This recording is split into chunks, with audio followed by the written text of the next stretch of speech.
இன்னைக்கு தேவன் கொடுத்த செய்தியின் தலைப்பு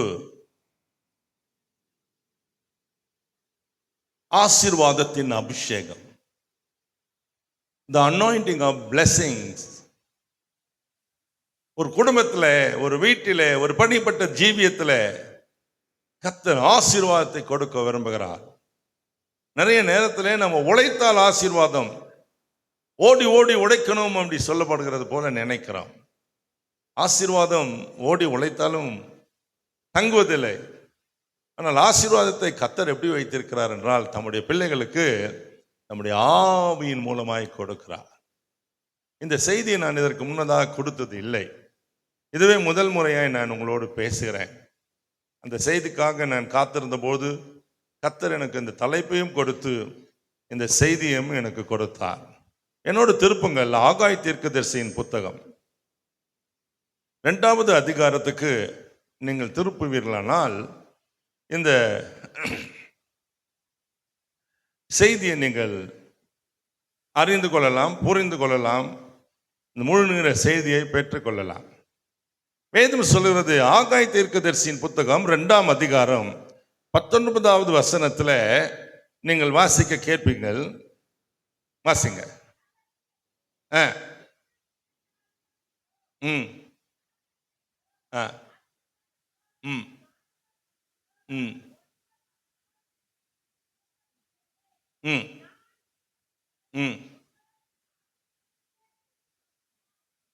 ஆமாம், மைக் இல்லை உங்ககிட்ட? உங்களுக்கு ஒரு மைக்கை கொடுங்க தம்பி. என்ன பண்ணிட்டு இருக்கீங்க எல்லாரும்? களஞ்சியத்தில் இன்னும் விதை தானியம் உண்டோ? திராட்சை செடியும் அத்திமரமும் மாதுளஞ்செடியும் ஒளிவ மரமும் கனி கொடுக்கவில்லையே. நான் இன்று முதல் உங்களை ஆசீர்வதிப்பேன் என்று சொல்லுகிறார் என்றான். நான் இன்று முதல் உங்களை ஆசீர்வதிப்பேன் என்று சொல்லுகிறார். இந்த வசனத்துல ஒரு பெரிய ரகசியம் இருக்கிறது. இந்த செய்தியில் ஒரு பெரிய ரகசியம் இருக்கிறது. இந்த அதிகாரத்தை நீங்கள் முன்னாலே முதல் அதிகாரத்திலிருந்து பார்த்தீங்கன்னா, கர்த்தர் சொல்லுகிறார், கர்த்தர் சொல்லுகிறார், கர்த்தர் சொல்லுகிறார் என்று நாம் படிக்க முடியும். 20 இடத்துல ஆகாய் 2 புத்தகத்தில் எழுதுறாரு. கர்த்தர் 2 அதிகாரத்தில் எழுதுகிறார். கர்த்தர் சொல்லுகிறார், கர்த்தர் சொல்லுகிறார் என்ற செய்தியை நீங்கள் கேட்க முடியும். பாருங்க, 1ஆம் அதிகாரம் 2ஆம் வசனத்தை பார்த்தீங்கன்னா, இந்த ஜனங்கள் கர்த்தருடைய ஆலயத்தை கட்டுகிறதற்கு ஏற்ற காலம் இன்னும் வரவில்லை என்கிறார்கள் என்று சேனைகளின் கர்த்தர் சொல்லுகிறார். 2வது வசனம், 2ஆம் வசனம் படிங்க. இந்த ஜனங்கள் கர்த்தருடைய 3வது வசனம், ஆனாலும் ஆகாய் என்னும் தீர்க்கதரிசியின் மூலமாய் கர்த்தருடைய வார்த்தை உண்டாகி அவர் சொல்லுகிறார், இந்த வீடு பாழாய் கிடக்கும் போது நீங்கள் மச்சு பாவப்பட்ட உங்கள் வீடுகளில் குடியிருக்கும்படியான காலம் இதுவோ. 7ஆம் வசனத்தை பாருங்க. உங்கள் வழிகளை சிந்தித்து பாருங்கள் என்று சேனைகளின் கர்த்தர் சொல்லுகிறார். 8ஆம் வசனத்தை வாசித்து பாருங்க. நீங்கள் அதனால் என் மகிமை விளங்கும் என்று கர்த்தர் சொல்லுகிறார். மீண்டும் 9ஆம் வசனத்தின் கடைசி பகுதியை பாருங்க.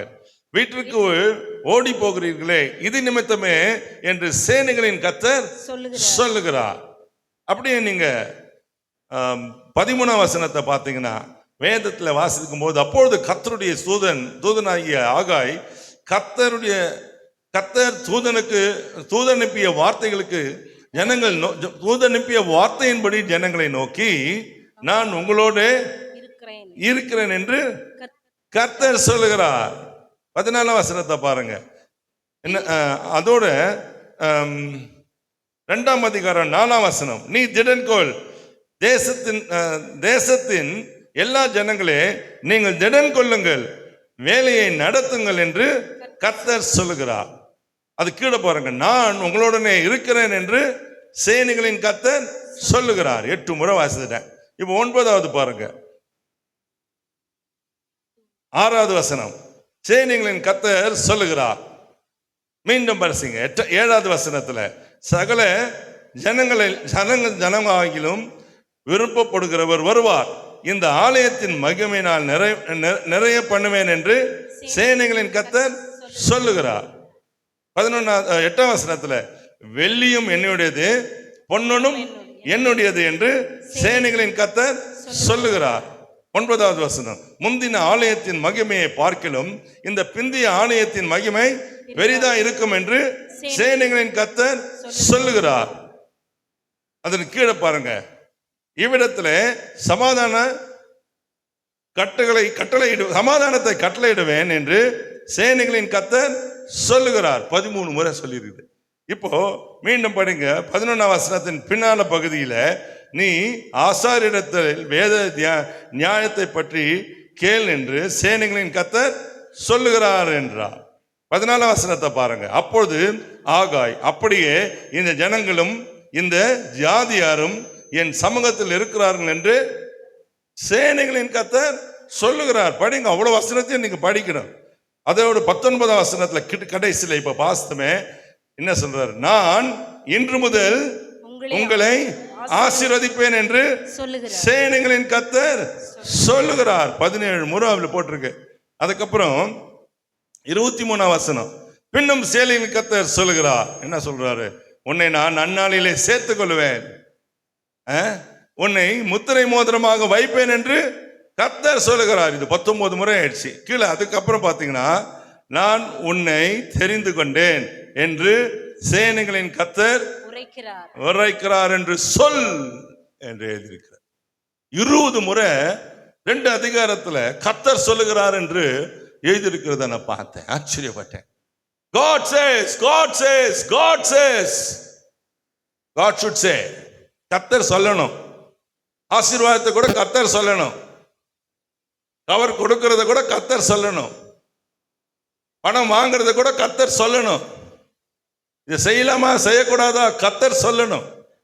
கர்த்தர் சொல்லாத எதுவும் நமக்கு வேண்டாம். ஆமென் சொல்லுங்க. அல்லேலூயா சொல்லுங்க. அல்லேலூயா, அல்லேலூயா. இங்கே வேதம் சொல்கிறது, நான் இன்று முதல் உங்களை ஆசீர்வதிப்பேன் என்று யார் சொல்றா? சேனைகளின் கர்த்தர் சொல்லுகிறார். இந்த கர்த்தர் சொன்னாதான் ஆசீர்வாதமே வரும். நம்மளே சொல்றோம், அது பாரு, நான் உனக்கு நல்ல காலம் பிறக்குது. மோகன் சிங் வந்து ஒரு பெரிய தீர்க்கதரிசனம் சொன்னாரு, உடுமலைப்பேட்டையில் வாழ்கிற ஜனங்களே, இந்த கூட்டத்துக்கு வந்திருக்கிற மக்களே, உங்களெல்லாம் கர்த்தர் ஆசீர்வதிப்பேன். அதெல்லாம் வேகாது பிறப்பு. கர்த்தர் சொல்லணும். கர்த்தர் சொன்னார் உங்களை ஆசீர்வதிப்பார். சொல்லுங்க ஹல்லேலூயா, ஹல்லேலூயா. என் மனைவி காலையில் பிரசங்கம் பண்ணும்போது ஒரு வார்த்தையை எடுத்து சொன்னாங்க. கடைசியில் சொல்லும் போது நிறுத்திட்டாங்க அவங்க. என் கல்யாணம் அப்படின்னு சொன்னாங்க. எங்கள் கல்யாணம் ஏன் இப்படி இருக்குதுன்னு அவங்க விளக்கலை. நான் 1ஆம் தேதி ஒரு கூட்டத்தில் பேசும்போது சொன்னேன், ஏன் அப்படி இருக்குதுன்னா, அவகிட்ட கர்த்தர் என்னை பற்றி சொன்னார். என்கிட்ட கர்த்தர் வந்து அப்படி ஒரு பொண்ணு இருக்குது, அவளை கல்யாணம் பண்ணிங்கன்னு சொன்னார். இந்த 2 பேருக்கும் எங்களை ஒருத்தர் தெரியாது, நாங்கள் பார்த்துக்கினது இல்லை. நிச்சயதாமலை அன்னைக்கு தான் பொண்ணு பார்க்கலான்னு போனேன். பொண்ணு பார்க்க போகிற அன்னைக்கு என்னை ஏமாத்திட்டார் எங்கள் மாமனார். எப்படி ஏமாத்தினார்னா, பொண்ணு பார்க்க போய் உட்காந்துருந்தேன். ரொம்ப கூச்சமாக இருந்துச்சு. நீங்களாம் கூச்சப்படுறதே இல்லை. ஒரு சின்ன வீடு, அதில் எங்கள் அப்பா வேற, எங்கள் அக்கா வீட்டுக்காரு, என்னை கூட்டிகிட்டு போன ஊழியக்காரு, அவர் மனைவி, 10 வரைக்கும் எங்கள் மாமனார், எல்லாம் ஒரு சின்ன இடத்துல உட்காந்து. எங்கள் மாமனார் நேர் எதிர்க்க உட்காந்துக்கிட்டார். பொண்ணை கூப்பிட்டு வருவாங்க பார்க்கலான்னு நினச்சேன். பொண்ணை கூட்டிகிட்டு வந்தாங்க, என்னால் பார்க்க முடியல. வெளில கூப்பிட்டு வந்து வந்தாங்க, எல்லாரும் தோத்திரம் பண்ணாங்க. இந்த பொண்ணு எனக்கு தோத்திரம் பண்ணணுன்னு சொன்னால் பண்ணவே இல்லை. நான் பார்த்தேன், இப்படி திரும்பி பார்க்குற, இந்த சைடில் உட்கார வச்சுட்டாங்க. திரும்பி பார்த்தா அசிங்கமாக இருக்குமேன்னு திரும்பியே பார்க்கல. சரி, மனசுக்குள்ளே ஓடுது. ஏதோ கொடுத்தாங்க எடுத்துன்னு சாப்பிட்றதுக்கு, எனக்கு மனசில் ஒன்றுமே ஓடலை. பொண்ணை பார்க்கல, என்னடா செய்யறது. அப்புறம் பார்த்தா மனசில் ஒரு எண்ணம் வந்துச்சு, எப்படி இருந்தாலும் ஜெபம் பண்ணுவாங்க, ஜெபம் பண்ணும்போது பொண்ணை பார்த்துடலாம் அப்படின்னு நினச்சேன். நேரம் வந்துச்சு, ஜெபம் பண்ணலாம் அப்படின்னாங்க. எல்லாம் எழுந்து நின்று சோத்திரம் ஆண்டவரேன்னு. எங்கள் மாமனார் என்னை பார்த்து, நீ ஜெபம் பண்ணுப்பா அப்படி சொன்னார். எனக்கு என்ன பண்ணுறதுன்னு தெரியல. எப்படி ஜெபம் வரும் பாருங்க. அண்ணன் மணி ஏதோ உலட்டுறேன், ஆண்டவரே பொண்ணை பார்க்க முடியலையே, பொண்ணை பார்க்க முடியலையே. அப்பவும் மனசுக்குள்ள ஒரு எண்ணம், அது 2வது செகண்ட் தாட். அதுக்கு பேர் என்ன? ஜெபம் முடிச்சா என்ன பண்ணணும்? ஆமேன் போடும்போது பொண்ணுக்கு தோத்திரம் செஞ்சிடலாம் எப்படி இருந்தாலும் தோத்திரத்தோட முடிப்போம்ல நம்ம ஜெபத்தை. பெண்ணை பார்த்து தோத்திரன்னு சொல்ல பார்த்துடலாம் அப்படியே நினைச்சு தீர்மானிச்சுட்டேன். ஆமா, ஜெபம் கர்த்தராவே ஸ்தோத்திரன்னு சொல்லி இயேசுவின் மூலம் ஜெபிக்கிறேன் ஆமென்னு பார்த்தா பொண்ணை காண தூக்கின்னு போயிட்டாங்க. அதுக்குள்ள ஜெபத்திலே கைட்டுன்னு போயிட்டாங்க பொண்ணு. எவ்வளவு ஏமாத்தம் பாருங்க. ஆனா நான் ஆமா அந்த பொண்ணு தான் சொன்னேன். ஏன்னா கர்த்தர் என்னை எழுப்பி சொன்னார், இவள் தான் உனக்கு கல்யாணம் பண்ணிக்கோ. கர்த்தருக்கு ஸ்தோத்திரம் சொல்லுங்க. பொண்ணு என்னைக்கு தெரியுமா பார்த்தேன்? என்ன நிச்சயதார்த்த நாளைக்கு மோந்திரம் போட சொன்னாங்க. நான் மோந்திரம் தேங்க போட்ட பொண்ணு மூஞ்சியே பார்த்தேன். என் போட்டோல அப்படியே இருக்கும். கர்த்தருக்கு ஸ்தோத்திரம் சொல்லுங்க. ஆனால் கர்த்தர் சொன்னதுனாலே அவகிட்ட சொல்கிறார். ஒரு தீர்க்கதரிசி வந்து சொன்னாராம், இதே ஆலயத்துல உன்னை 3 பேர் பார்க்க வருவாங்க. 3வது பேரு ஜிப்பித்தலை. இப்ப இல்லை, அப்ப இருந்துச்சு. போன வாரம்லாம் அப்படி இருந்துச்சு, இப்பதான் வெட்டிட்டேன். ஜிப்பி வளைவா முடி நிறைய இருக்கும். அந்த மனுஷனுக்கு என்ன தெரியும், ஆனா நான் தான் அவருக்கு தெரியல பாருங்க. தரிசனம் பார்த்திருக்காரு அவரை. அவர் சொல்லியிருக்காரு. கர்த்தர் சொல்லி எங்க கல்யாணம் நடந்ததுனால எங்க வாழ்க்கையில சந்தோஷம் இருக்கிறது. ஸ்தோத்திரம் சொல்லுங்க. ஒரு முறை இல்லை, 20 முறை சொல்லுகிறார். இன்னைக்கு என்னன்னு, உங்களை ஆசீர்வதிப்பேன். இன்று முதல் நான் உன்னை ஆசீர்வதிப்பேன். எல்லை இல்லாத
உன்னை ஆசீர்வதிப்பேன்.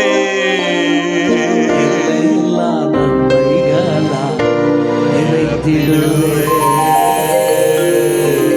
கை தட்டுங்க அந்த ஆண்டவருக்கு. He is going to bless you today. From today onwards. இந்த நாள் முதல் உங்களை ஆசீர்வதிக்க விரும்புகிறார். அல்லேலூயா சொல்லுங்க. சில காரியங்களை, சில வசனங்களை நாம் காக்கணும். வசனமே ஆசீர்வாதத்தை கொண்டு வரும். அதை கணிக்கணும். வசனமே ஆசீர்வாதத்தை கொண்டு வரும். ஆதியாகமம் 22ஆம் அதிகாரம் 17வது வசனத்தை வாசித்தால், நான் உன்னை ஆசீர்வதிக்கவே ஆசீர்வதித்து உன் சந்ததியை கடற்கரை மணலைப் போலவும் வானத்து நட்சத்திரங்களைப் போலவும் பெருக பண்ணுவேன். ஆதியாகமம் 12ஆம் அதிகாரம் 2ஆம் வசனத்தை வாசித்தால், நான் உன்னை பெரிய ஜாதியாக்கி உன்னை ஆசீர்வதித்து உன் பெயரை பெருமைப்படுத்துவேன். நீ ஆசீர்வாதமாய் இருப்பாய். நம்ம பேரை யார் பெருமைப்படுத்துறது பாருங்க? மனுஷன் இல்ல, நீங்களும் நானும் இல்ல, கர்த்தர் தான் பெரியப்படுத்துவார். அல்லேலூயா சொல்லுங்க. ஆசீர்வாதத்துல ஒரு பகுதி நம்ம பெயரையே பிரஸ்தாபப்படுத்துவார். சில பேர் சொல்லுவாங்க பாருங்க, எங்க தாத்தா பெரிய ஜமீன்தாரா இருந்தார், தாத்தா ஜமீன்தார், அவரை பெருமையா வச்சிருந்திருக்காரு ஆண்டவர், நீ என்ன இருக்க? கர்த்தர் இன்றைக்கு சொல்லுகிறது, நான் உன்னை ஆசீர்வதிப்பேன். ஆதியாகமம் 12ஆம் அதிகாரம் 3ஆம் வசனம் சொல்லுகிறது, உன்னை ஆசீர்வதிக்கிறவர்களை ஆசீர்வதிப்பேன், உன்னை சபிக்கிறவர்களை சபிப்பேன், பூமியில் உள்ள வம்சங்கள் எல்லாம் உனக்குள் ஆசீர்வதிக்கப்படும் என்றார். செப்பனியாவின் புத்தகம் 3ஆம் அதிகாரம் 19வது வசனத்தை வாசித்தால், அவர்களை புகழ்ச்சியும் கீர்த்தியும் உண்டாக செய்வேன். பாருங்க, புகழ்ச்சி யார் செய்யறது? கீர்த்தி யார் கொடுக்கிறது? ஆண்டவர் தான் கொடுக்கிறார். புகழ்ச்சியும் கீர்த்தியும் யார் தருது? நம்முடைய ஆண்டவர் கொடுக்கிற. மனுஷன் நம்மள புகழ்ச்சி பண்ண மாட்டான். எங்க கொஞ்சம் சோத்திரம் சொல்லிட்டு பின்னால போய் திட்டிட்டு போவான். ஆனா மனுஷன் கர்த்தர் அப்படி இல்லை பாருங்க, நம்ம உயர்த்து வைப்பார். ஏசாயா தீர்க்கதரிசியின் புத்தகம் 58ஆம் அதிகாரம் 5ஆம் வசனம். ஒரு பெரிய முனிவர், அவரு நம்முடைய தமிழ்நாட்டில் அவரை முனிவர் என்று சொல்லுறாங்க, ஏசாயாவை. ஆமா, அந்த முனிவர் சொன்ன வார்த்தை நம்ம தீர்க்கதரிசின்னு சொல்றோம், அவங்க முனிவர் சொல்றாங்க. என்ன சொல்றாரு பாருங்க, அப்பொழுது விடிய கால வெளிப்பை போல உன் வெளிச்சம் எழும்பி உன் சுக வாழ்வு சீக்கிரத்தில் துளிர்த்து உன் நீதி உனக்கு முன்னாலே செல்லும், கர்த்தருடைய மகிமை உன்னை பின்னாலே காக்கும். நான் பேசுறது அவ்வளவு ஆசீர்வாதமான வார்த்தைகள். ஹல்லேலூயா. ஒரு பை பெருசா எடுத்துன்னு வந்திருக்கணும் நீங்க இன்னைக்கு.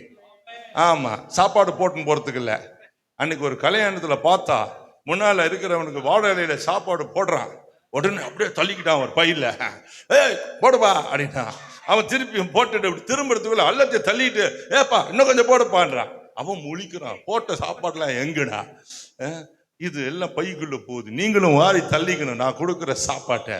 இது ஆண்டவரத்துல இருந்து வருகிற ஆசீர்வாதமான வார்த்தை. கர்த்தர் நம்மை ஆசீர்வதிக்கிறவர். சொல்லுங்க ஹல்லேலூயா. இந்த வார்த்தைகளை உனக்கு வாழ்க்கையில அவர் நிறைவேற்றுவார். மனம் தளர்ந்து போகாதிருங்க. அவர் சொன்னால் சொன்னதே, கர்த்தர் எனக்கு கொடுக்க வார்த்தை. நான் ஆண்டோட சாமத்தில் அழுது புலம்பி ஜெபித்துட்டேன். ஆண்டோட்ட சொன்னேன், கர்த்தர் நீங்க சொல்லணும், எனக்கு இந்த ஜனங்களுக்கு நான் என்ன சொல்லுவேன், என்ன வார்த்தை. அபிஷேக கூட்டம் நான் பல 25 வருஷமா அபிஷேகத்தை தான் பிரசங்கம் பண்றேன். ஆனா இந்த முறை புதுசா எதனா பேசணும். அப்போதான் ஆண்டவர் இந்த 3 தலைப்பு எங்களுக்கு கொடுத்தாரு. நேற்று ஒரு தலைப்பு பேசுறேன், என்ன சொல்லுங்க? கிருபையின் ஆவி. இன்னைக்கு என்ன பேசுறேன்? ஆசீர்வாதத்தின். நாளைக்கு என்ன பேசுவேன்? வந்து பாருங்க. கர்த்தருக்கு ஸ்தோத்திரம். எதையெல்லாம் ஆசீர்வதிக்கிறார் என்பதை நாம் அறியணும். அவர் சொல்ல நான் எழுத ஆதியாகம புத்தகம் 5ஆம் அதிகாரம் 2ஆம் வசனத்தை வாசித்தால், அவர்களை ஆணும் பெண்ணுமாக சிருஷ்டித்து அவர்களை ஆசீர்வதித்தார். எல்லா ஆணையும் எல்லா பெண்ணையும் தேவன் சிருஷ்டித்து ஆசீர்வதிக்கிறார். உங்களுக்கு தெரியுமா? நீங்க அறிஞ்சீங்களோ அறிலையோ, நீங்க ஆசீர்வதிக்கப்பட்ட பாத்திரம். God has blessed through the foreparents. நம்முடைய ஆதி தகப்பன் ஆதாம், ஆதி தாய் ஏவாள் மூலமாய் நம்மை ஆசீர்வதித்திருக்கிறார். அவர் மாற்ற மாட்டார். நம்ம தான் நம்மளை ஏமாத்திக்கிறோம். நம்ம பாவங்களே தடைச்சுவர்களை உண்டாக்கியது. நம்முடைய பாவங்களே நம்மை வஞ்சிக்கிறது. நம்ம மனசுல சொல்லுது, நீ இப்படி பண்ணலப்பா, எப்படி ஒன்று ஆசீர்வாதமா வச்சிரும், அதனால தான் இப்படி இருக்க அப்படின்னு சொல்லும். ஆனா ஆண்டவருடைய பார்வையில ஆண்டவர் சொல்றார், நான் உன்னை ஆசீர்வதித்திருக்கிறேன், நீ என்னால் ஆசீர்வதிக்கப்பட்ட ஒரு பாத்திரம், உன்னை நான் ஆசீர்வதித்திருக்கேன் மகளே, மகனே உன்னை நான் ஆசீர்வதித்திருக்கிறேன், ஒரு நாளும் நான் உன்னை சபிக்க மாட்டேன். என் மனைவி சொல்லும் போது சொன்னாங்க, ஒரே வாயிலிருந்து ஆசீர்வாதமும் சாபமும் வரக்கூடாது, ஒரே வாயில கெட்ட வார்த்தையும் வரக்கூடாது நல்ல வார்த்தையும் சொன்னாங்க. அதனுடைய மொழிபெயர்ப்பு தான் சொன்னேன், சாபமும் ஆசீர்வாதமும். நல்ல வார்த்தை ஆசீர்வாதம், கெட்ட வார்த்தை சாபம். மண்ணா போவ அப்படின்னு ஒருத்தர் எடுத்து போடுவான் மண்ணை, அதுக்கு பேர் கெட்ட வார்த்தை. நம்ம வாயில ஒரே சுனையிலிருந்து ரெண்டும் வராது, நல்ல தண்ணீரும் வராது கெட்ட தண்ணீரும் வராது. ஆகவே கர்த்தருடைய வாய் என்ன சொல்லுச்சு, உங்களை ஆசீர்வதிப்பேன். ஆதியாகமம் புத்தகம் 9வது அதிகாரம் 1 வசனத்தை வாசித்தீங்கன்னா, பின்பு தேவன் நோவாவையும் அவன் குமாரரையும் ஆசீர்வதித்தார். அல்லேலூயா. முதல் புருஷ மனைவி ஆசீர்வதிச்சாரு, இப்போ குடும்பத்தை ஆசீர்வதிக்கிறார் பாருங்க. குடும்பமே ஆசீர்வாதமா இருக்கும்படி தேவன் விரும்புகிறார். நான் குடுகுருக்காரன் சொல்ற மாதிரி நல்ல காலம் பிறக்குது நல்ல காலம் பிறக்குதுன்னு சொல்லல, என் வாயில கர்த்தருடைய வார்த்தையை பேசுகிறேன். ஆண்டவர் அருளின வார்த்தைகள் 20 முறை கர்த்தருடைய வாய் சொல்லியது. 20 times the Lord said, that is what we read. இந்த அதிகாரத்துல 20 முறை கர்த்தர் சொன்னாரா. ஒரு முறை சொல்றதுக்கு ததிகதத்துவம் பாட வேண்டியதா இருக்கு. ஆனா 20 முறை சொல்லிட்டார் ஆண்டவரே, உன்னை நான் ஆசீர்வதிப்பேன் from today onwards. அல்லேலூயா சொல்லுங்க. இப்படி ஒரு பிரசங்கம் நான் பண்ணதே இல்லை, இனி பண்ணுவேன்னு நினைக்கிறேன். கர்த்தருக்கு மகிமை உண்டாகட்டும். வேதம் சொல்றது, குடும்பத்தை பிள்ளைகளை சொல்லுங்க, என் பிள்ளையை கர்த்தர் ஆசீர்வதிப்பார். அது எப்படிப்பட்டதா இருந்தாலும் பரவாயில்ல.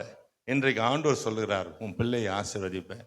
கல்யாணமே ஆவாதவரை பொண்ணு ஈன்னு சிரிக்குது. அவளுக்கு இப்பவே ஒரு விசுவாசம், என் பிள்ளைய கூட கர்த்தர் ஆசீர்வதிப்பா. என் மனைவி சொன்னாங்க, கல்யாணத்துக்கு அப்புறம் 2வது பிள்ளை பிறந்துட்டான், அது பொண்ணா பிறக்கும்னு நினைச்சு நான் தவம் இருந்தேன். ஒரு பேரெல்லாம் எழுதி வச்சேன், பொண்ணா பிறந்தா இப்படி ஒரு பேரை வைக்கணும்னு. பிறந்ததோ ஆண் பிள்ளை. இன்று ஒரு ஆண் பிள்ளை பிறந்தது என்று எழுதின வசனம் எனக்கு தான் எழுதுனாங்களோ தெரியல. ஆண் பிள்ளை பிறந்தது கொஞ்சம் மாறிடுச்சு. எங்க கேட்டாங்க, என்ன பண்ணுது, ஆண் பிள்ளை பிறந்திருக்கான். ஆண் பிள்ளையா பிறந்துக்குது. என் மனைவி கேட்டாங்களா ஹாஸ்பிட்டலில், டாக்டர்மா என்ன குழந்தை வேணும், பொண்ணா பையன் பிறந்துக்குது, எல்லாம் பையன் வேணுமான்னு கேட்குறாங்க, நீ பொண்ணு கேட்குறியான்னு. கொஞ்ச நாள் பொறுத்து ரோட்டில் நடந்து போனோம் 2 பேரும். நல்ல ஞாபகம் இருக்குது, ஒரு போலீஸ் ஸ்டேஷன் பக்கத்தில். அம்மா சொல்றது, எனக்கு பையன் பிறந்தா அவனுக்கு தானியல் பேர் வைக்கணும்னு எனக்கு ஆசை. எப்போ இந்த ஆசை வந்துச்சான், சின்ன வயசுல, கல்யாணமே ஆகல, அப்போவே ஒரு எண்ணம், ஆண் பிள்ளை பிறந்தா தானியல். முதல் பிள்ளைக்கு கர்த்தரே பேர் வச்சுட்டார் சாமுவேல்னு, 2வது பிள்ளைக்கு சான்ஸ் கொடுத்துட்டார் அவளுக்கு. அவ்வளோதானம்மா வச்சிடலாம் போன்னு தானியல் வச்சான். அவர் தான் இப்போ இருக்கிற தானியல் தீர்க்கதரிசி. என்ன பண்றது, கர்த்தருக்கு சொல்லுங்க ஸ்தோத்திரம். நீங்களும் பேர் வச்சுக்கோங்க. இப்போ மனசுல பிள்ளை பிறந்துச்சுன்னா இந்த பேர் வைப்போம், என் பிள்ளையெல்லாம் இப்படி இருக்கும், என் பிள்ளையெல்லாம் அப்படி ஆசீர்வாதமா இருக்கும். கர்த்தருக்கு ஸ்தோத்திரம் சொல்லுங்க. இன்னைக்கு குடிகாரனா இருக்கட்டும், நாளைக்கு ஆசீர்வாதமா இருப்பான். இன்னைக்கு போதை அடிக்கிறவனா இருக்கட்டும், கஞ்சாவுக்கு விற்கிறவனா இருக்கட்டும், அவனை கர்த்தர் ஆசீர்வதிப்பா. God will turn your children into a blessing. சொல்லுங்க ஹல்லேலூயா, ஹல்லேலூயா. இப்போ கல்யாணமே ஆகல, இல்லைன்னா உங்க பிள்ளைங்க இனிமேல் தான் பிறக்க போகுதுன்னா ஒருத்தனை பண்ணி ஜெபம் பண்ணும், எனக்கு நல்ல பிள்ளையா கொடுங்க சுவாமி, நான் நல்ல பிள்ளையா இருக்கிறேன், எனக்கு நல்ல பிள்ளையா கொடுங்க. ஆமா, அப்போ சொன்னா அவர் அதே மாதிரி செய்வார். நம்ம நல்லவங்களா இருந்தா நம்ம சந்ததியும் நல்ல சந்ததியாய் ஆண்டு உரைப்பார். கர்த்தருக்கு மகிமை உண்டாகட்டும். ஆதியாகமம் 12ஆம் அதிகாரம் 2ஆம் வசனத்தை வாசிங்கன்னா, உன் பெயரை என்ன சொல்றது, உன் பெயரை ஆசீர்வதிப்பேன். 12 படிங்க, மைக்க வச்சு நோண்டிட்டு இருந்தா.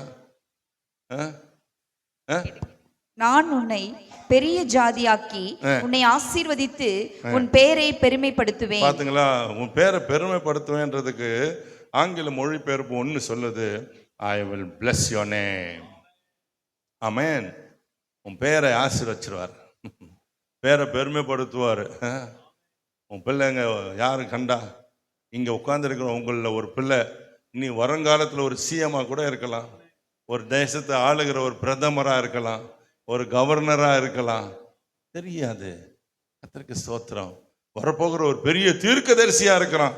மகா தீர்க்கதரிசி என்று சொல்லக்கூடிய ஒரு தீர்க்கதரிசி, ஒரு தீர்க்கதரிசினி உங்க குடும்பத்தில் ஆண்டவர் உண்டாக்கலாம். ஆண்டவருக்கு மகிமை உண்டாகட்டும். பெரிய ஹீலிங் எவாஞ்சலிஸ்ட் போன கட்டாலே கண்ணு திறந்துடும். என் மனைவி சொன்ன, வீட்டு வாசல்ல வரும்போது பேய் ஓடி பிடிச்சான்.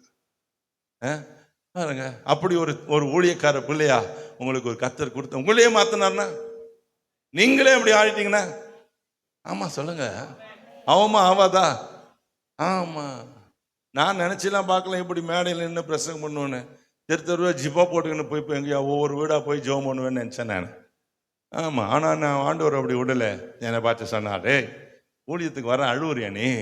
ஏசு அடைக்கிறார். ஊழியத்துல வேலை செய்யும் போதே உன்னை எவ்வளவு மேன்மையா வச்சிருப்பேனா? ஏசு கிறிஸ்து எனக்கு ஊழியம் செய்யும் போது உன்னை எவ்வளவு மேன்மையா வச்சிருப்பேன். இந்த வார்த்தையை கேட்டுதான் நான் முழு நேர ஊழியத்துக்கு ஒத்துக்கிட்டேன். அது வரைக்கும் நான் ஒத்துக்கல. என் ஆண்டவர் பேசினார். இத்தனை ஆண்டுகள் ஆனது, 29 வருஷம். என்னை ஒரு நாளும் கைவிடல, ஒரு நாளும் கைவிடல. கர்த்தருக்கு மகிமை உண்டாகட்டும். உங்க பேரை அவர் பெருமைப்படுத்துவார். உன்னை அசிங்கப்படுத்துவாங்க, உன்னை அவமானப்படுத்துவாங்க. ஒரு சகோதரி என்கிட்ட சொன்னாங்க, ஆஃபீஸ் விட்டு வரும்போது என்னை ரொம்ப அசிங்கப்படுத்திட்டாங்க அந்த ஆஃபீஸில். என்னாங்க, எந்த ஆஃபீஸில் ஆசீர்வதிச்சு அனுப்பிச்சுக்கிறான். உலகத்திலையும் செய்ய மாட்டான், ஊழியத்திலையும் செய்ய மாட்டான். எல்லாம் எதனா ஒன்று சொல்லுவாங்க, இப்படி பண்ணிட்டான் அப்படி பண்ணிட்டான்னு.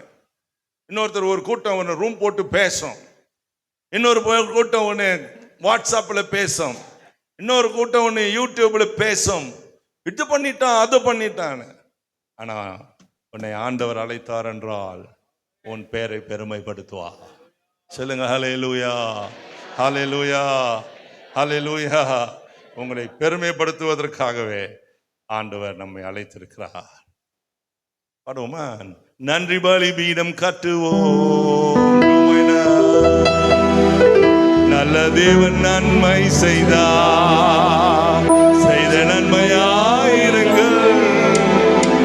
சொல்லி சொல்லி பாடுவேன், நீங்க செய்த நன்மை ஆயிரங்கள். சொல்லி சொல்லி பாடுவேன். நன்றி தகப்பனே, நன்மை செய்தீரே. நன்றி தகப்பனே, நன்மைகள் செய்தீரே. நன்றி பலிபீடம் கட்டுவோம், நல்ல தெய்வம் நன்மை செய்தார். ஜீவன் தந்தி நீரான் துந்துதே.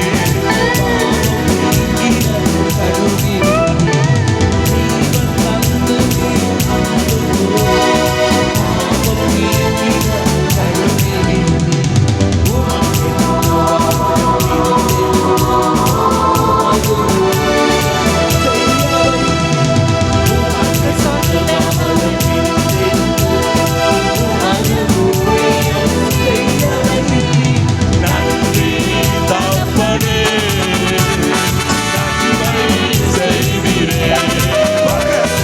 நன்றி தகப்பனே, நன்மை செய்தீரே. நல்ல குடும்பம் நீ தந்தீரையா, பிள்ளைகள் தந்தீரையா, நல்ல குடும்பம் நீ தந்தீரையா.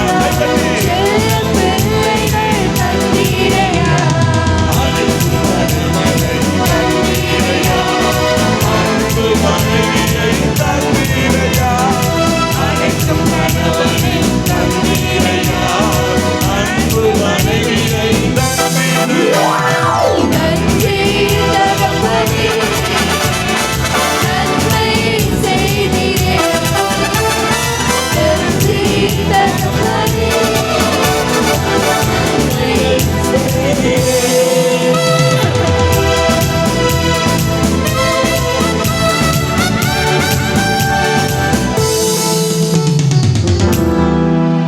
பாடிக்கிட்டே இருந்தா எப்போ முடிக்கிறது? பாடிக்கிட்டே இருக்கலாமா நைட்டு வரைக்கும்? பாடலாமா வேணாவா சொல்லுங்க அண்ணே, செல்வகுமார் அண்ணே, பாடலாமா வேணாவா?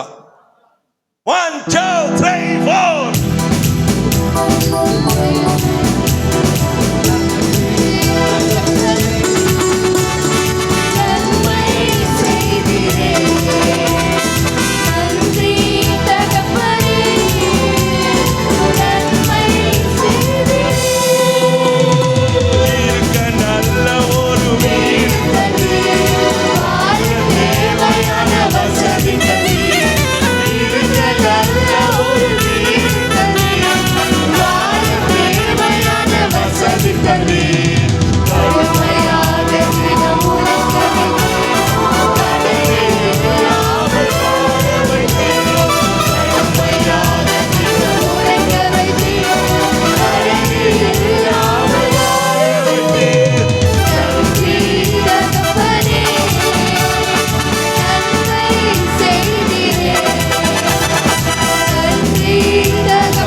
ஆமேன் சொல்லுங்க.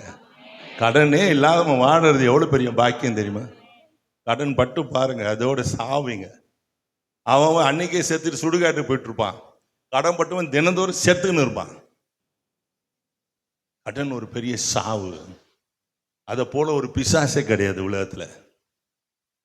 கிருமி, ஒரு கேன்சர் வியாதியை விட மோசமானது. அது நிம்மதியா இருக்க விடாது. கர்த்தர் கடன் இல்லாமல் உங்களை வாழ வைப்பா. நான் சொல்றது ஆசீர்வாதமான வார்த்தை. கர்த்தர் உங்கள் கடன்கள் எல்லாம் மாற பண்ணி கடனே இல்லாமல் வாழ வைப்பார் ஆக்க. ஆமென் சொல்லிடுங்க. ஆதியாகமம் 17ஆம் அதிகாரம் 20வது வசனத்தை வாசிங்கன்னா என்ன சொல்லுறது?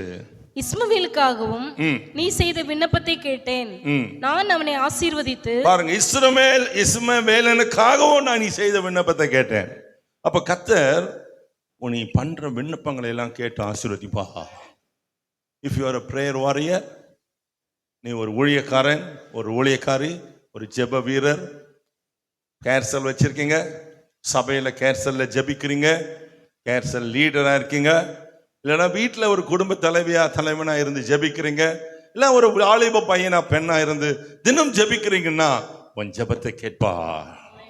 அல்லேலூயா சொல்லுங்க. விண்ணப்பம் பண்ணா ஆண்டவர் கேட்பாரு, கேட்டுட்டு ஆசீர்வதிப்பாரா. அப்படிதான் சொல்றாரு. அவனுக்கு தவறாத காலத்துல தப்பா பிறந்த ஒரு பிள்ளை அது, அதனால இன்னும் உபத்திரம் தான்.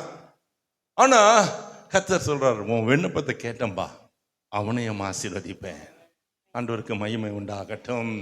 வேதத்தை வாசித்து பாருங்கள். ஆதியாகமம் 24ஆம் அதிகாரம் 1ஆம் வசனத்துல கர்த்தர் ஆபிரகாமை சகல காரியங்களிலும் எதுலெல்லாம் ஆசீர்வதிக்கிறாருன்னு சொன்னேன். வீடு ஆசீர்வதிக்கிறாரு, பேரை ஆசீர்வதிக்கிறாரு, குடும்பத்தை ஆசீர்வதிக்கிறார், கணவன் மனைவி ஆசீர்வதிக்கிறார், பிள்ளைகளை ஆசீர்வதிக்கிறார், உன் விண்ணப்பத்தை ஆசீர்வதிக்கிறார். இங்க என்ன சொல்றாரு? சகல காரியத்தையும். யோபை குறித்து சொல்லும் போது அவனையும் அவன் வீட்டையும் அவனுக்கு உண்டான எல்லாவற்றையும் வேலையடைத்து, எவ்ரிதிங். கர்த்தர் ஒண்ணு மாத்திரம் இல்லை, ஒருத்தனை தெரிஞ்சுக்கிட்டார்னா அவனுக்கு உண்டான எல்லாவற்றையும். பிசாசு கிட்ட போக முடியாது. இதை டைரக்டா பேசுறேன். கர்த்தரையும் பிசாசையும். காலைல மனைவி சொன்ன, பிசாசுக்கும் தெரியும் கர்த்தருக்கும் தெரியும். நீங்க கர்த்தருக்கும் தெரியும் பிசாசுக்கும் தெரியும். கர்த்தர் அவனை ஆசீர்வச்சிருக்காருங்க. ஆனா அவனை கை வைக்க விட மாட்டார், வேலையடிச்சிடுவார். அல்லேலூயா. நிறைய பேர் சொல்றாங்க, யோபு மாதிரி எனக்கு பிரச்சனை. என் மனைவி கிண்டலா சொல்லுவா, பெரிய யோபு இவங்க. யோபு மாதிரியா வாழ்ந்துட்டோம் நம்ம. அவன் உத்தமன், சன்மார்க்கன், தேவனுக்கு பயந்தவன், பொல்லாப்புக்கு விலகினவன், மனைவி எதிர்த்து பேசாதவன், அவ தூஷித்து சாப்பிடான்னு சொன்னாலும் வாயில குத்தாதவன். ஒரு அம்மா கூட்டத்தில் முடிஞ்ச பிறகு தனி ஜபத்துக்கு வந்துச்சு புருஷனோட. நல்லா வாட்ட சாட்டமா ஒரு ஆபீசர் அவர் வந்தார். அந்த அம்மாவும் நல்ல சக்கச்சவையில் இருந்துச்சு, இவரும் நல்ல சக்கச்சவையில் இருந்தார். அந்த அம்மா, ஐயா இவர் இப்படி பண்றாரு அவரு அப்படின்னு சொல்லிட்டு போயிடுச்சு. அடுத்த நாள் போன் பண்ணுது அந்த அம்மா. யாருன்னு கேட்டேன். ஐயா நீங்க போன ஞாயிற்றுக்கிழமை வந்தீங்களே, அந்த கூட்டத்துக்கு நான் வந்து சரி என் கணவனோடு வந்தேன். சரி இந்த மாதிரி சொன்னேன் நான் உங்ககிட்ட. ஞாபகம் வந்துச்சு. ஆமாம் ஆமாம் சொன்னீங்க. என்ன ஏன் வீட்டுக்கு வந்தோடனே கதவை மூடிட்டேங்க. ஐயா பெல்ட்டை எடுத்து சாமாடி அடிச்சிட்டாரு. காலில் உளுந்து மன்னிப்பு கேட்டா தாண்டி விடுவேன்னு அடி உளுந்துக்கிட்டே இருக்குது. என்ன அடி உளுந்துச்சோ? இந்த சிரிப்பு வருது. கர்த்தருக்கு ஸ்தோத்திரம். இப்படியும் இருக்கானுங்க புருஷனுங்க. நீங்களும் அப்படி இல்லை, வேறுபட்டவங்க. நீங்க துவைச்சிருங்க புருஷனை. கரெக்ட் தானே? கர்த்தருக்கு ஸ்தோத்திரம் சொல்லுங்க. ஹல்லேலூயா ஹல்லேலூயா. வேதம் சொல்கிறது கர்த்தர் சகல காரியங்களிலும். ஆதியாகமம் 25ஆம் அதிகாரம் 11ஆம் வசனத்துல கர்த்தர் ஈசாக்கை ஆசீர்வதித்தார். எப்படி பாருங்க, அதெல்லாம் படிச்சோம், அப்படி இன்பமா இருக்குது. நேற்று ஒரு அக்கா எனக்கு நிறைய ஸ்வீட் வாங்கிட்டு வந்து கொடுத்தாங்க. லட்டு டப்பாவா நிறைய ட்ரிங்க்ஸ் வேற. ட்ரிங்க்ஸ்னா அப்போ நினச்சிடாதுங்க. ஆமாம், பாதம் ட்ரிங்க்கு, நன்னாரி ட்ரிங்க்கு, அது என்னென்னமோ வந்துச்சு. நல்லா தான் இருந்துச்சு. அதில் கொஞ்சம் கொஞ்சம் குடிச்சிட்டு வச்சுட்டேன். அதை விட இது இவ்வளோ இன்பமாக இருக்கு பாருங்க. கர்த்தர் ஆசீர்வதித்தாராம். 20 முறை சொல்லிக்கிறாரு. ஞாபகம் வச்சுக்கோங்க. எத்தனை முறை சொல்லியிருக்காரு? உங்களை ஆசீர்வதிப்பேன்னு 20 டைம்ஸ். ஆதியாகமம் 26-29 நீ கர்த்தரால் ஆசீர்வதிக்கப்பட்டவராமே. ஜனம் சொல்றான் ஈசாக்கை பார்த்து. அவன் ஆசீர்வாதத்தை இவனுங்க பார்த்துட்டு, எப்பா நீ கர்த்தரால் ஆசீர்வதிக்கப்பட்டவர்ப்பா, ஸ்தோத்திரம் சொல்லுங்க. இன்னைக்கு நிறைய பேர் பார்த்த பரிதாபமா. நான் ஒரு இடத்துல ரொம்ப வருத்தமாக கூட சொன்னேன். பல ஆண்டுகளுக்கு முன்னால் ஒரு சபைக்கு போனேன். பல ஆண்டுகள் பிறகு அந்த சபைக்கு போனேன். அந்த அம்மா, ஒரு அம்மா அதே இடத்துல உட்காந்துருந்துச்சு. இப்பவும் அதே மாதிரி உட்காந்துச்சு. அப்பவும் கந்திரி கோலமா இருந்துச்சு, இப்பவும் கந்திரி கோலமா இருந்துச்சு. கந்திரி கோலம்னா தெரியாதா? பழைய கிழிஞ்சு போன புடவை, தலையை ஏதோ வாங்கின்னு, காதில் ஒன்றும் இல்லை, மூக்கில் ஒன்றும் இல்லை, கழுத்தில் ஒன்றும் இல்லை. கந்திர கோலமா? உங்கள் ஊரில் கந்திர கோலம், எங்கள் ஊரில் கந்திரி கோலம். வேற எந்தனா ஊரில் தந்திரி கோலமா இருக்கும். ஏதோ ஒரு கோலம் ரோட்டில் போடுறது இல்லை, நம்மளே போட்டுக்கின கோலம். நிறைய பேர் கோல போட்டி வச்சிருக்கான் பொங்கலுக்கு. நம்ம வாழ்க்கை கோலத்தை பாருங்க, அலங்கோலமா இருக்கு. நிறைய குடும்பம், எத்தனை குடும்பம் அலங்கோலமா இருக்கு. ஒரு அம்மா சொல்லுது, இந்த வயசுல படிக்க போய்க்குதியான்னுச்சு. இந்த வயசுல படிக்க போய்க்குதா? எதுமா படிக்க போய்க்குதுன்னு கேட்டேன். என் நகெல்லாம் படிக்க போய்க்குது. எங்க படிக்க போய்க்குதுன்னா பேங்க்ல போய்க்குது, அடமா கடையில அடமானம் வச்சிருக்கிறது படிக்க போய்க்குதுன்னு இந்தம்மா. ஏன்னா அங்க போய் பத்திரமாக தான் சேஃபா கிளாஸ்ல. சிரிக்காதீங்க. இனி படிக்காது அதெல்லாம், இனி பலிக்காது அதெல்லாம். அதுக்கு நீ தான் சொல்லணும். இன்று முதல் சொல்லுங்க, நான் கடன் வாங்குவதில்லை. அதை மாத்திரம் முதல்ல வாங்கிட்டு அப்புறம் ஆண்டவரே என்ன கடன் வாங்காதிருப்பாய், கடன் கொடுப்பாய். ஏன்டா வாங்கினேன்? ஃபர்ஸ்ட் கேள்வி அதான். என்னை ஆண்டவர் இந்த அபிஷேகத்தை தந்து முதல் கொடுத்த விடுதலை கடன் தான். கடன்.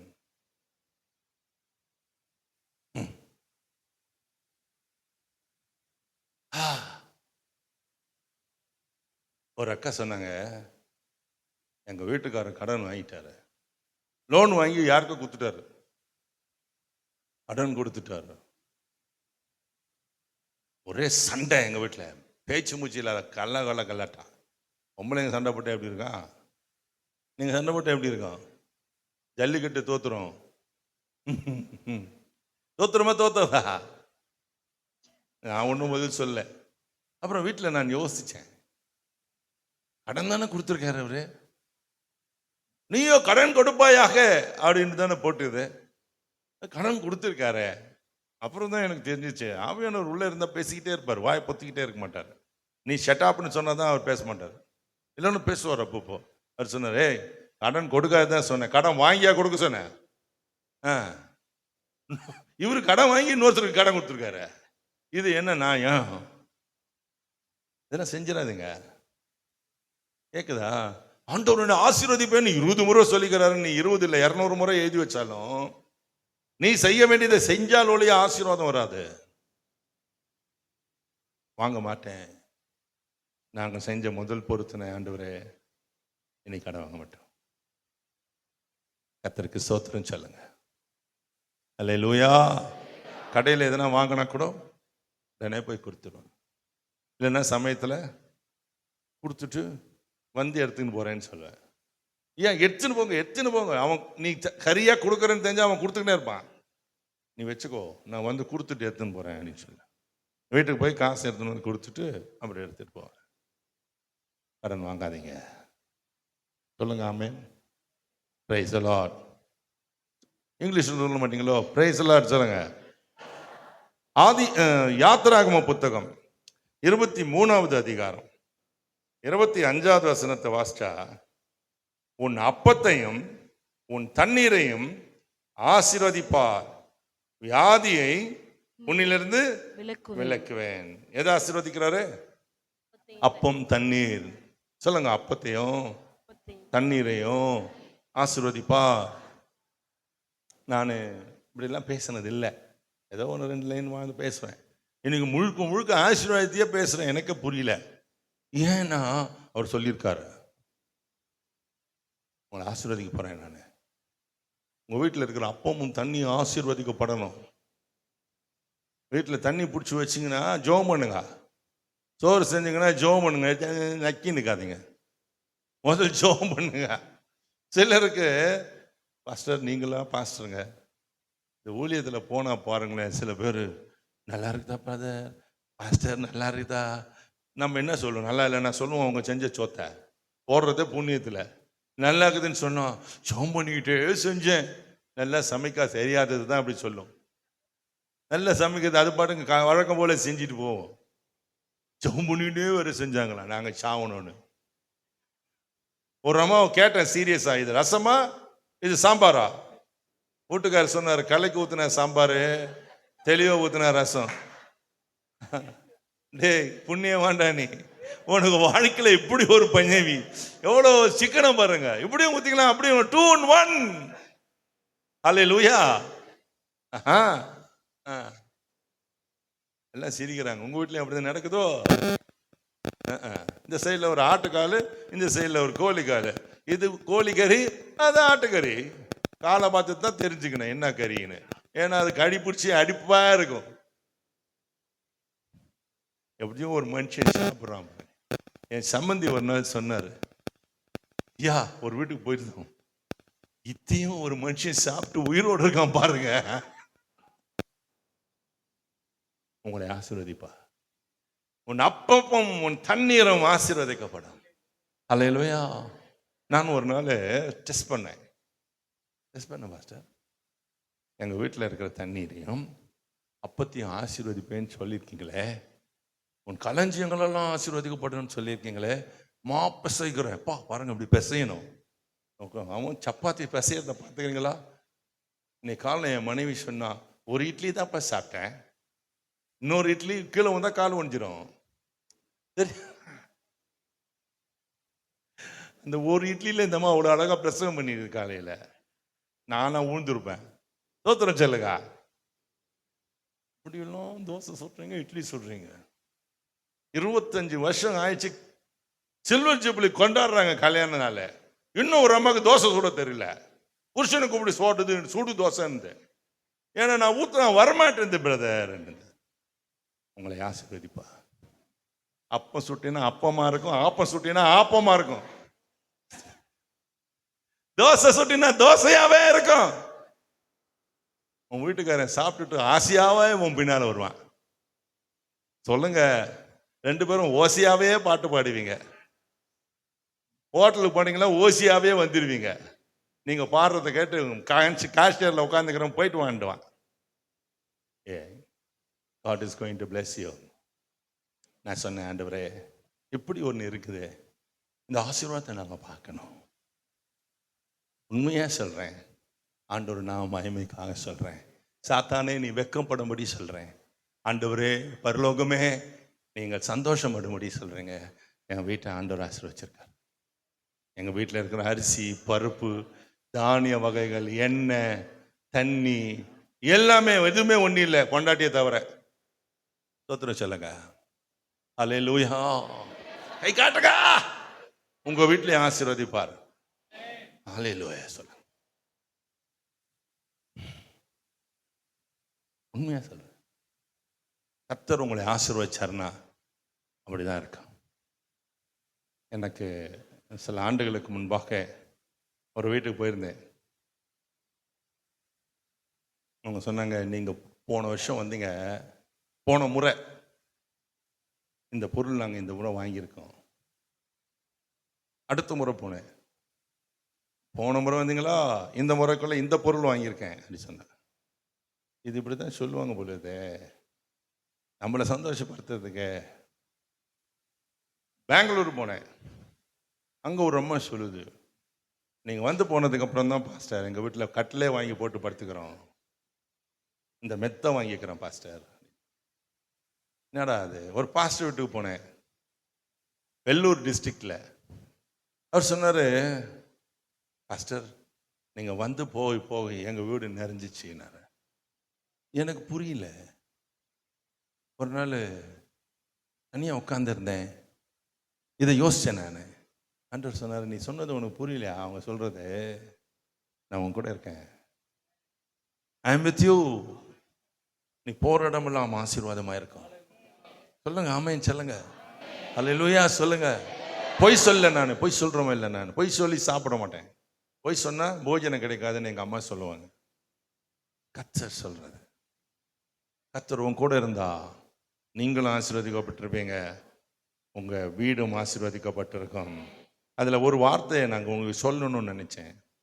உன் அப்பத்தையும் தண்ணீரையும் ஆசீர்வதிச்சிட்டார்னா வியாதியை உங்களிலிருந்து விலக்குவேன். அப்போ வியாதி எதில் வருது? தின்றதுல தான். நல்ல மூக்கு வரைக்கும் தின்னா, நல்லா உபவாசம் போடணும். நல்லா உபவாசம் போடுங்க, ஃபாஸ்டிங் எடுங்க, அப்படம் கொடுப்பாரு, வியாதியும் ஓடிவிடும். வியாதி வராது. சொல்லுங்க, வியாதி வராது.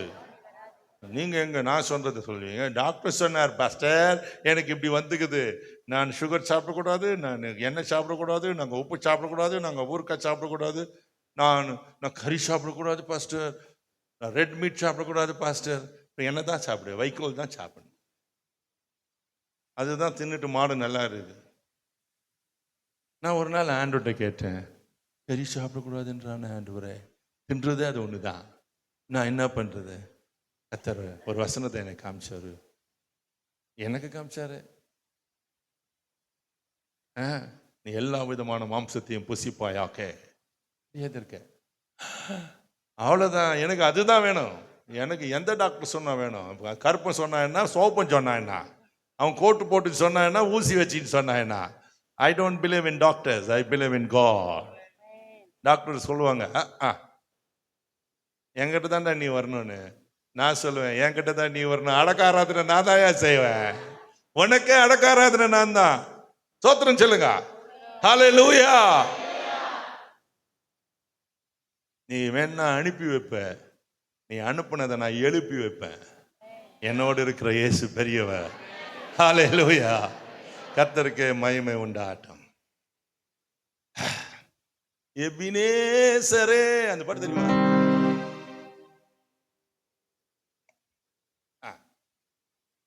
என்ன தேடுறீங்க?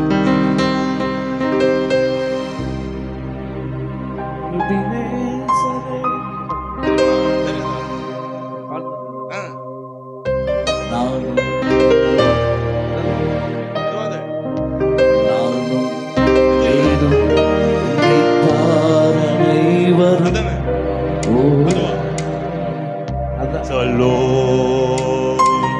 நானும் என் வீடும் என் வீட்டார் அனைவரும் ஓயாமல் நன்றி சொல்லோ.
வீடும் என் வீட்டார் அனைவரும் ஓயாமல் நன்றி சொல்வோம்.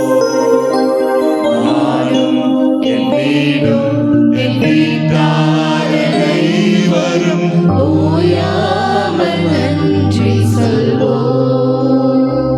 என்னன்னு தெரியல, ஒரே பாட்டா வந்து நிற்குது. சூத்திரம் வேதம் சொல்லுது, என்னாகும் 24:1 இஸ்ரவேலை ஆசீர்வதிப்பது. ஆமா, நம்மலாம் பவுல் ரொம்ப அழகா சொல்றாரு, என்னடா பெரிய இஸ்ரவேலே, நம்மலாம் ஆவிக்குரிய இஸ்ரவேல். ஆனா மனுஷன் இஸ்ரவேல, ஆனா நம்மள சேர்த்து சொல்லிட்டு போயிட்டாரு. அவர் சொல்லலைன்னா நம்மள தனிப்பட்ட மாதிரி இருந்திருப்போம். வேத புஸ்தகத்துல நுழைஞ்சிட்டோம் நம்மலாம். This man Paul brought us into the Bible. கர்த்தருக்கு ஸ்தோத்திரம் சொல்லுங்க. இன்னைக்கு நீங்களும் நானும் யாரு? ஆவிக்குரிய இஸ்ரவேலர்கள். அப்ப இஸ்ரவேலை ஆசீர்வதிப்பதே பிரியம். இந்த பொங்கல் அன்னைக்கு தை பிறந்தா வழி புடக்கன்னு உலகத்தான் சொல்றான். பைபிள் சொல்றது, நான் உன்னை ஆசீர்வதித்தா எல்லாம் ஆசீர்வாதமாய் மாறும். ஹல்லேலூயா. உங்க குடும்பத்துல நடக்காததெல்லாம் கர்த்தர் செய்து வைப்பார். எதெல்லாம் தடையா இருக்க தள்ளி போட்டுருவார் அவரு. இஸ்ரவேல் தேவன் உங்களுக்கு முன்னால போகிறார். கோணனானவளை செவையாக்குவார், கரடு முரடானவளை செவை பண்ணுவார். அவர் ஆண்டவருக்கு ஸ்தோத்திரம் சொல்லுங்க. அவர் முன்னால போனா எல்லாமே சரியாயி போயிடும். உபாகமம் 7:13 வாசிச்சா, உன்னை ஆசீர்வதித்து உனக்கு கொடுப்பேன் என்று உன் பிதாக்களுக்கு ஆணையிட்டு கொடுத்த தேசத்தில் பெருக பண்ணி உன் கற்ப கனியையும் உன் நிலத்தின் கனிகாகிய உன் தானியத்தையும் உன் திராட்சரசத்தையும் உன் எண்ணெயையும் உன் மாடுகளின் பலனையும் உன் ஆட்டு மந்தைகளையும் ஆசீர்வதிப்பேன் என்று சொன்னார். எவ்வளவு பெரிய ஆசீர்வாதம் பாருங்க. எண்ணெய் கூட ஒரு சின்ன வீட்டில் அவரு வீட்டில் இருக்கிற எண்ணெய் கூட ஆசீர்வதிப்பேன்னு சொல்லிட்டாரு. அல்லேலூயா சொல்லுங்க. அல்லேலூயா. தின்னா வாங்குவேன்னு சொல்லுங்க. ஐயா, மாத்திரை போய் ஸ்ட்ரிப்பா வாங்குறீங்க, எண்ணெயை தின்னுட்டு ஐயோ எண்ணெயா, எண்ணெய் சாப்பிடக்கூடாது. யார் சொன்னா? ஆசீர்வதிப்பேன்னு சொல்லியிருக்காரு. அப்ப சாபம் வந்தா அவரையே ஆசீர்வதிப்பாரா? Stupid people we are. We belong to the worldly notions. We think of world all the time. We go after the doctors and the medicines. எதுக்கு? வியாதி வந்தவனுக்கு தான் மருத்துவம். இன்னைக்கு வியாதி வந்தவனுக்கு ஆஸ்பத்திரி இல்ல, நல்லா இருக்கிறவனுக்கு தான் ஆஸ்பத்திரி. போற வரவன்லாம் தந்தையில கூட பிளட் டெஸ்ட் பண்ணிக்க, ஃப்ரீ டெஸ்ட், ஃப்ரீல தான் மாட்டிக்குவ நீ. அன்னைக்கு அங்கங்க கண்ணி வச்சா இங்க தெருவா வைக்கிறான் கண்ணி. நானும் என் மனைவி சும்மா இல்லாது கடைக்கு போனியா பல வருஷத்துக்கு முன்னால, அங்க ஒரு நின்னுச்சு, கையை விட்டு பாருங்கள். என்னதுக்குடான்னு விட்டு பார்த்தா பிபி தெரியுமா? கையை விட்டா என் மனைவி பார்த்தா பிபி காட்டுது. அங்கேயே சந்தோஷம் போச்சு. அங்கே கடைக்கு போனதெல்லாம் நின்று போய் வீட்டுக்கு வந்தோம். இது ரொம்ப வருஷத்துக்கு முன்னால. இப்போ டொயும் கிடையாது. எங்களுக்கு தெரியும், பீட்டியாது காப்பியாது, எங்க கூட பிபி இருக்காரு. சத்திரம் சொல்லுங்க. ஹல்லேலூயா. அவரை விட மாட்டார். ஜீசஸ். ஆண்டவருக்கு ஸ்தோத்திரம். உபாகமம் 7:14 வாசிங்கன்னா, சகல ஜனங்களை பார்க்கிலும் நீ ஆசீர்வதிக்கப்பட்டிருப்பாய், உங்களுக்குள்ளும் உங்கள் மிருக ஜீவன்களுக்குள்ளும் ஆணிலாகிலும் பெண்ணிலாகிலும் என்ன இருக்காது? மலடு இல்லப்பா. என்ன ஆசீர்வாதம் பாருங்க. சொல்லுங்க. இன்னைக்கு ஆண் மக்கள்லாம் மலடு, கம்ப்யூட்டர் மடியில் வச்சுன்னா மலடு வருதான். வருதே மலடு, கம்ப்யூட்டர்ல வரல, நீ தின்றதெல்லாம் கூட மலடு ஆயிடுது. அதனால தான் முதல்ல சொன்னேன், சாப்பிட்றதெல்லாம் ஆசீர்வதிக்கணும் ஆண்டவர். நீ ஆசீர்வாதிக்கிற சாப்பாடு இல்லை. மனைவி காலில் பேசும்போது சொன்னா, லஞ்சம் வாங்கி வீட்டில் சோத்தை சாப்பிட்டீங்கன்னா உனக்கு மலடு இல்லை, எல்லாமே வரும். இன்னொருத்தன் பொருள், இன்னொருத்தன் துட்டு, இன்னொருத்தன் சொத்து,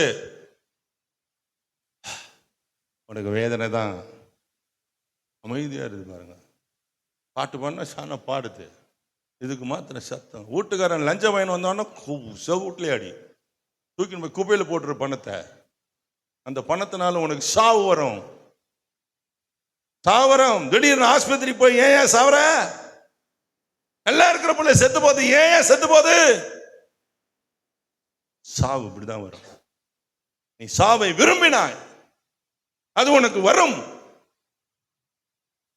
Don't take somebody's money.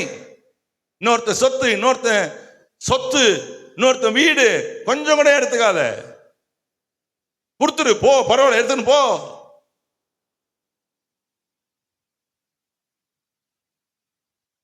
உன்னை ஆண்டவர் ஆசீர்வதிப்பார். நேத்து யாரு பாஸ்டர் சொன்னீங்கன்னு நினைக்கிறேன் பிரசங்கத்துல. ஆபிரகாம் லோத்து வந்து இது பச்சையாக்குது, அது பச்சையாக்குது, இது பச்சையாக்குது, இதெல்லாம் எடுத்துக்கிறேன். போ எடுத்துன்னு போ. நான் கால் வச்சாலும் ஆசீர்வாதம். நீ கால் வைக்கிற பூமி எல்லாம் அது ரொம்ப அழகா போடும். கால் மிதிக்கும் தேசமெல்லாம் அப்படின்னு நல்ல ஸ்கேல் வாசித்தா அப்படிதான் பாட்டு வரும். என்ன வராது? நேத்து வர மாட்டேங்குது, தப்பி தவறி கூட பாட்டு வரல. நேத்து ஆல்பர்ட் தொண்டையே போய் உட்காந்தேன் நான். பாவம். கால் மிதிக்கும் தேசம் எல்லாம்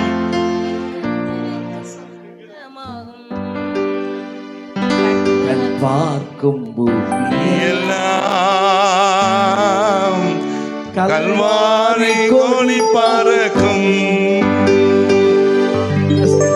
பறக்கட்டும் சிலுவை இயேசுவின் திருநாமம். ஹல்லேலூயா. கால் மிதிக்கும் தேசமெல்லாம் கர்த்தருக்கு சொந்தமாகும். கர்த்தருக்கு பூமி எல்லாம்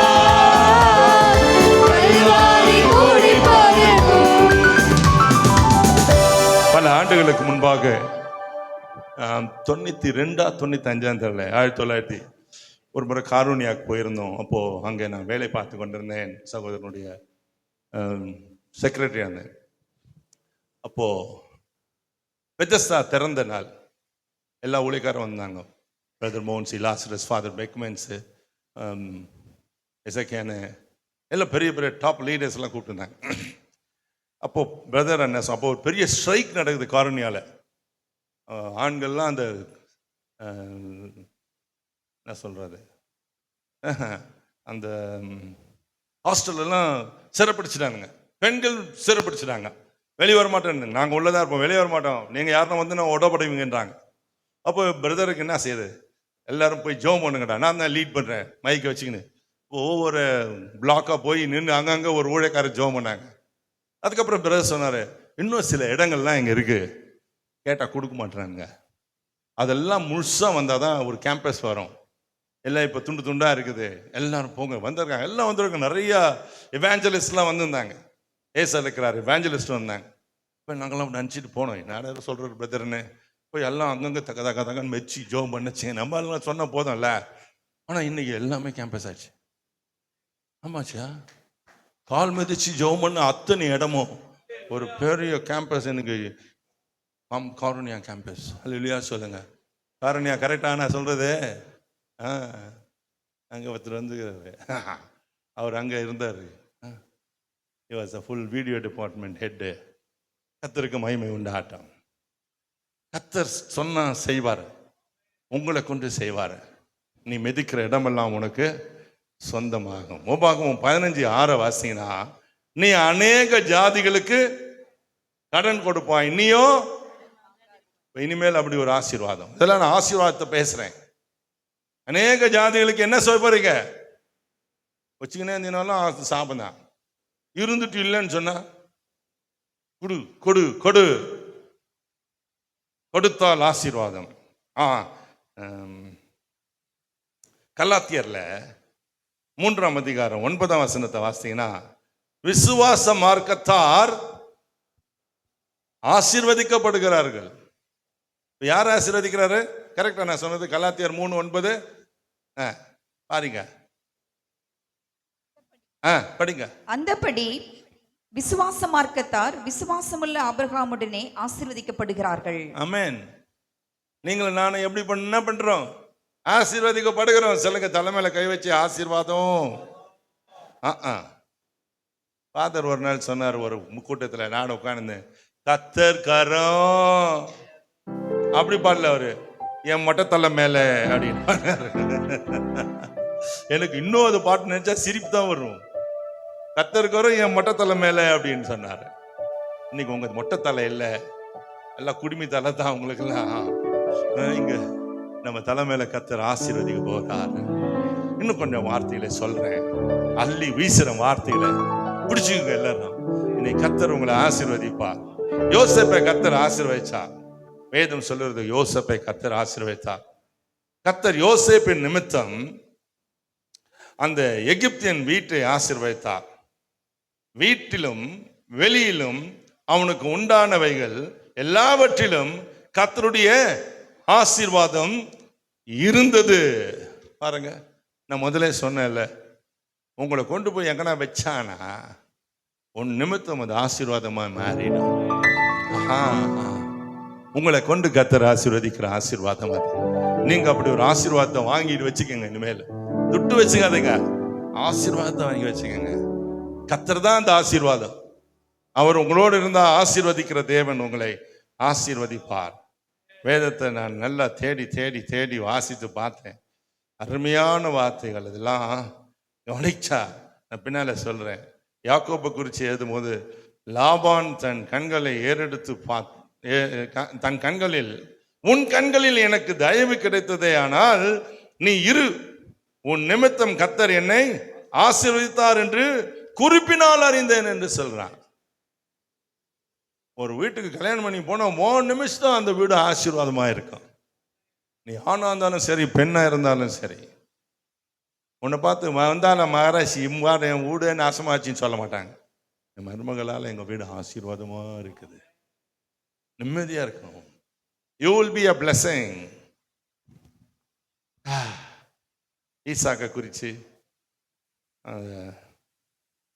என்ன பேசுறது, நிறைய வார்த்தை வச்சிருக்கேன். நான் சொல்றேன் பாருங்க. ஏன் ஆபிரகாமை யாக்கோபை ஆசீர்வதித்தார்? லாபான் சொல்றாரு, உன் நிமித்தம் என் வீடு, எனக்கு உண்டான எல்லாமே ஆசீர்வதிக்கப்பட்டிருக்குதுன்னு. ஏன் என்பதை குறிப்பினால் அறிந்தேன். இந்த குறிப்பு நான் சொல்றேன் பைபிள்ல. என்ன குறிப்புன்னு? ஆதியாகமம் 28ஆம் அதிகாரம் 7ஆம் வசனத்தை வாசிங்க. ஆதியாகமம் 28:7. யாக்கோபு தன் தகப்பனுக்கும் தன் தாய்க்கும் கீழ்ப்படிந்து பதான் ஆராமுக்கு புறப்பட்டு போனதையும் ஏசா கண்டதினாலும். யாக்கோபு என்ன பண்ணானா? தகப்பனுக்கும் தாய்க்கும் கீழ்ப்படிந்து கீழ்ப்படிஞ்சாயா? நீங்க சொல்லுங்க, ஏமாச்சிட்டு அதெல்லாம் கூட இதுவும் பைபிள்ல தானே போட்டுதா? இன்னைக்கு தான் பார்த்தேன். அதை அடப்பாவி, இவனை பத்தி தப்பா நினைச்சிருக்கோம். அவன் கீழ்ப்படிஞ்சான்னு போட்டிருக்கா. அவன் போகும்போது எப்படி போனா? கீழ்ப்படிஞ்சான். கீழ்ப்படிக்கிறவர்களை கர்த்தர் ஆசீர்வதிப்பா. Whoever obey their parents. ஐயோ போமாவா? ஆமா, உன் தகப்பனுக்கும் தாய்க்கும் கீழ்ப்படிந்திருந்தார் இயேசு. தகப்பனுக்கும் தாய்க்கும் கீழ்ப்படுகிறவங்க வீட்டில் என்ன இருக்கும்? ஒரு நாள் மதியானம் சாப்பிட போனேன். என் கூட 2 பேர் வந்தாங்க. நடுவில் நான் வேலை செய்யும் போது ஹோட்டலில் சாப்பிடலான்னு போனால், அது 10 அடிக்கு ஒரு செவுறு வச்சிருப்பானு. அதில் வாத பெருவிழான்னு போட்டுருந்துச்சு. எங்க பாரு, நம்மளாம் கிறிஸ்தவங்க ஊழியத்தில் இருக்கிறோமா, வாத பெருவிழான்னு போட்டவனே எனக்கு ரொம்ப சந்தோஷமாச்சு. இப்படி ஒரு பெருவிழா, வாத பெருவிழான்னு அப்படி நடந்து போன கிட்ட பண்ண பக்கத்தில் இருக்கிறவங்க எங்க பாடுறா, முன்னால ஆசீர் போட்டுது. ஒட்டும் போது பிரிச்சு ஒட்டான். அப்ப ஆசீர் வாத பெருவிழா, ஆசீர்வாத பெருவிழா பிரிச்சுட்டா என்ன ஆகும்? ஆசீர் தனியா போடும், வாதம் தனியா வந்துடும். நிறைய பேர் வாதத்தை எத்துன்னு போடுறான். அப்பா அம்மாவுடைய ஆசீர் இல்லைன்னா நான் சொன்னதை தான் நீங்க எத்துன்னு போவீங்க. ஆதியாகமம் 28:22 பாருங்க. நான் தூணாக நிறுத்தின இந்த கல் தேவனுக்கு வீடாகும். தேவரீர் எனக்கு தரும் எல்லாவற்றிலும் உமக்கு தசம பாகம் செலுத்துவேன் என்று சொல்லி பொருத்தனை பண்ணி கொண்டான். கர்த்தர்கிட்ட ஒரு பொருத்தனை. ஏன் கர்த்தர் ஆசீர்வதித்தா? எதனால அவங்க வீட்டுல ஆசீர்வாதம் தங்கச்சி அப்படின்னு பாத்தீங்கன்னா, பொருத்தனை பண்ணிட்டான். பொருத்தனை பண்ணி ஜெபம் பண்ணுங்க ஆண்டவர்கிட்ட. எது வேணாலும் பொருத்தனை பண்ணுங்க, கர்த்தர் கொடுப்பார். பொருத்தனையின் ஜெபத்தை ஆண்டவர் கேட்கிறார். ஒரு பையன் சொன்னா, ஐயா என்னுடைய படிச்சு முடிச்சான், முதல் காணிக்க மோகன் சிங் ஊழியத்தை கொடுப்பேன்னு காண்டு விட்டு பொருத்தனை பண்ண அப்படின்னா எடுத்துட்டு வந்துட்டான். காணிக்கை இருந்துச்சு. எவ்வளோப்பா இருக்குதுன்னு, இதில் 10,000 ரூபாய் கிட்ட இருக்குதுன்னு சொன்னான். கர்த்தருக்கு ஸ்தோத்திரம், அல்லேலூயா. இப்போ என்னப்பா வேணான்னு, இல்லை அங்கிள், இதுக்கப்புறம் இப்போ இப்போ ஒரு 100 வேலை கச்சிச்சு, 70,000 ரூபாய் சம்பளம். அடப்பாவி, அதுக்கு பொருத்தனை பண்ணக்கூடாதா? ஆசை விடுதா பாரு மனுஷனுக்கு. பொருத்தனை பண்ணுங்கள், கர்த்தர் ஆசீர்வதிப்பா. அல்லேலூயா. இந்த யோசேப்பை ஏன் கர்த்தர் ஆசீர்வதித்தாருன்னு சொன்னா, வேத வசனம் சொல்லுது, யோசேப்பு பாவம் செய்ய மாட்டேன்னு சொன்னான். பாவம் செய்ய மாட்டேன். தேவனுக்கு விரோதமாய் பாவம் செய்வது எப்படி? பாவம் இல்லாத இடத்துல தான் கர்த்தருடைய ஆசீர்வாதம் தங்கும். இல்லைன்னா நீ எவ்வளோ சம்பாதிச்சாலும், என் மனைவி தான் அந்த வசனத்தை எனக்கு காமிச்சாங்க. சொன்னாங்க பாருங்க, முட்டையிட்டு அடை காத்தும் குஞ்சு பொறிக்காமல் போகிற கவுதாரி. எவ்வளோதான் சம்பாதிச்சு சேர்த்து மூட்டையாக வச்சிருப்பான். ஒருத்தன் வந்து இன்கம் டேக்ஸ்காரன் வாரின்னு போடுவான். இல்லைன்னா ஆஸ்பத்திரியில் மொத்தமாக வகிச்சுட்டு உன் பாடியை மாத்திரம் வெளியே கொடுப்பான். முட்டையிட்டு அடை காத்தும் குஞ்சு பொறிக்காது. பிரியமானவர்களே, பொருத்தனை பண்ணுங்க. இந்த போ வந்து ரொம்ப பொருத்தமா இருக்கும். பொருத்தனை பண்ணிட்டு போதும்னு இருங்க. இன்னும் ஆசைப்பட்டுட்டு அலையாதுங்க. கர்த்தர் கொடுத்தது போதும். அல்லேலூயா. கர்த்தர் உங்களை ஆசீர்வதிப்பார். வேதத்தில் இன்னொரு வசனத்தை வாசித்தேன். ஈசாக்கு அந்த தேசத்தில் விதை விதைத்தான். அவனை கர்த்தர் ஆசீர்வதிச்சதுனால எத்தனை மடங்கு பாருங்க, 100 மடங்கு. என்னது, 4 மடங்கா? 100 மடங்கு. 100 மடங்கு. ஒரு கோதுமை போட்டுருந்தான்னா 100 கோதுமை வந்திருக்கும். என்ன மாதிரி இருக்கு, எத்தனை மூட அவன் இடமே இருந்திருக்கான். அவன் பண்ணதை தான் அவன் பையன் பண்ணான். அப்பாவுடைய தரிசனம் தான் அது. 100 மடங்கு எங்க வீட்டில் அடைச்சிருப்பான். அவன் தான் களஞ்சியத்தை முதல் கட்டியிருப்பான். இந்த தரிசனத்தை தான் யோசேப்பு தாத்தங்கிட்ட கத்துக்கிட்டான். எகிப்தில் போய் அந்த பிளானை அடாப்ட் பண்ணான். வேதத்தை வாசித்தீர்களானால்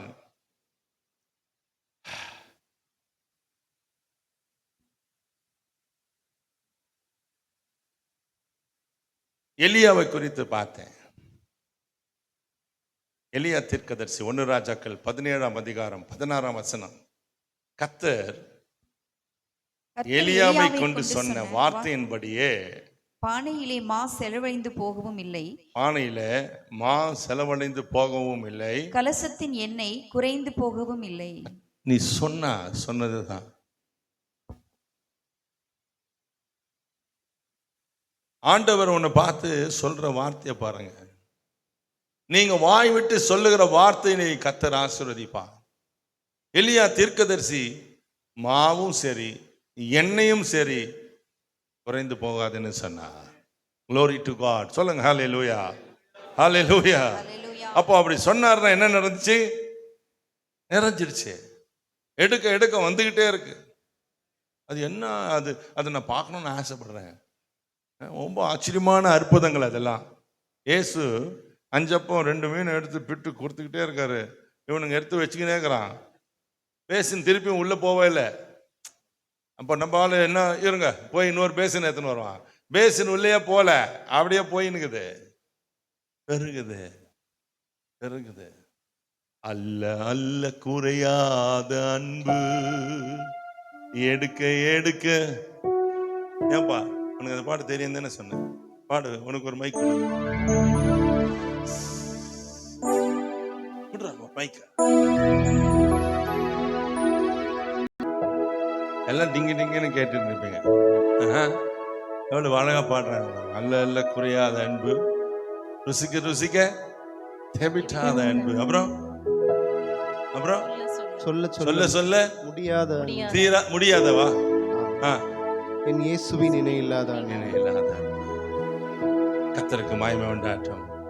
இந்த எலியாவுடைய லைஃப்ல ஏன் இப்படி ஒரு ஆசீர்வாதத்தை கர்த்தர், இப்போ நான் சொல்றதெல்லாம் ஆசீர்வாதமும் அதற்கான காரணமும். There should be a reason for God to bless us.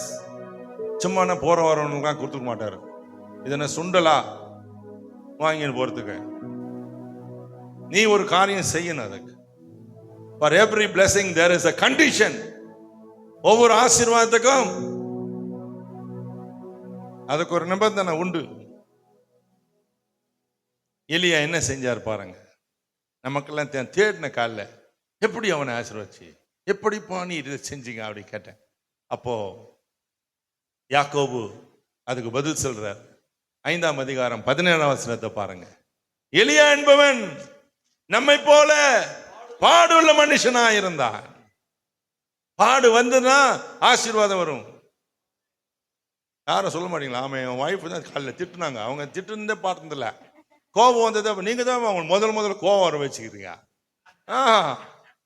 கோபம் வந்து திட்டுது அந்த மாதிரி ஒரு அலையிலே கூட சொல்ல மாட்டீங்களா?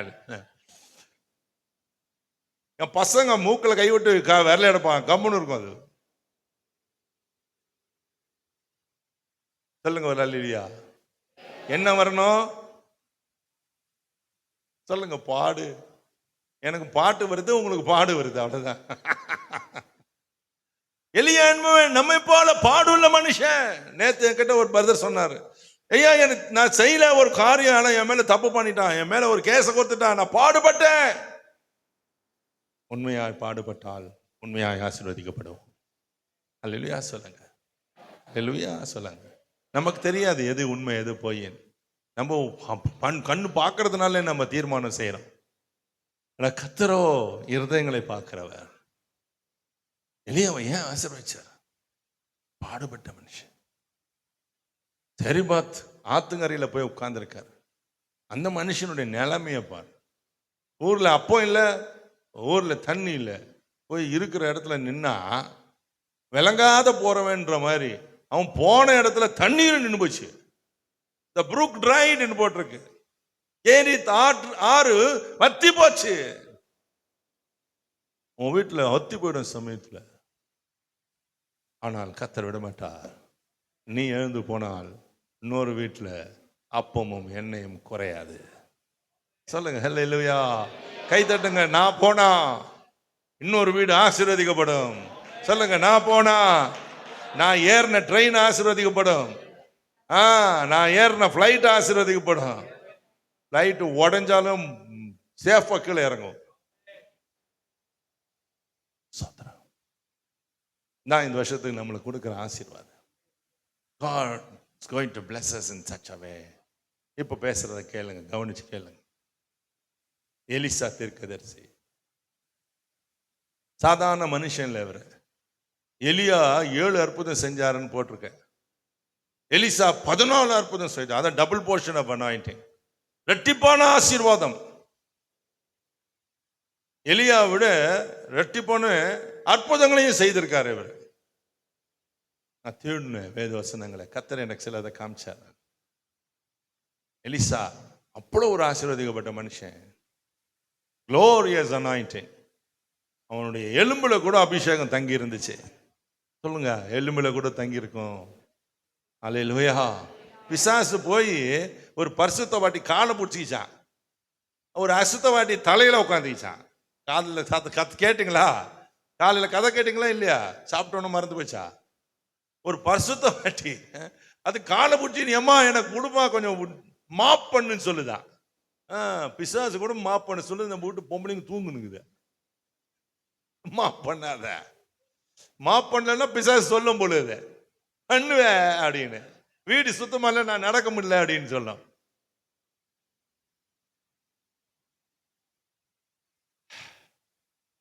எலிசா 2ஆம் அதிகாரம் 9ஆம் வசனம் 10ஆம் வசனத்தை வாசிப்போம். அவர்கள் அக்கறைப்பட்ட பின்பு எலியா எலிசாவை நோக்கி, நான் கண்ணு தருதா? சரிங்க, வாசிங்க.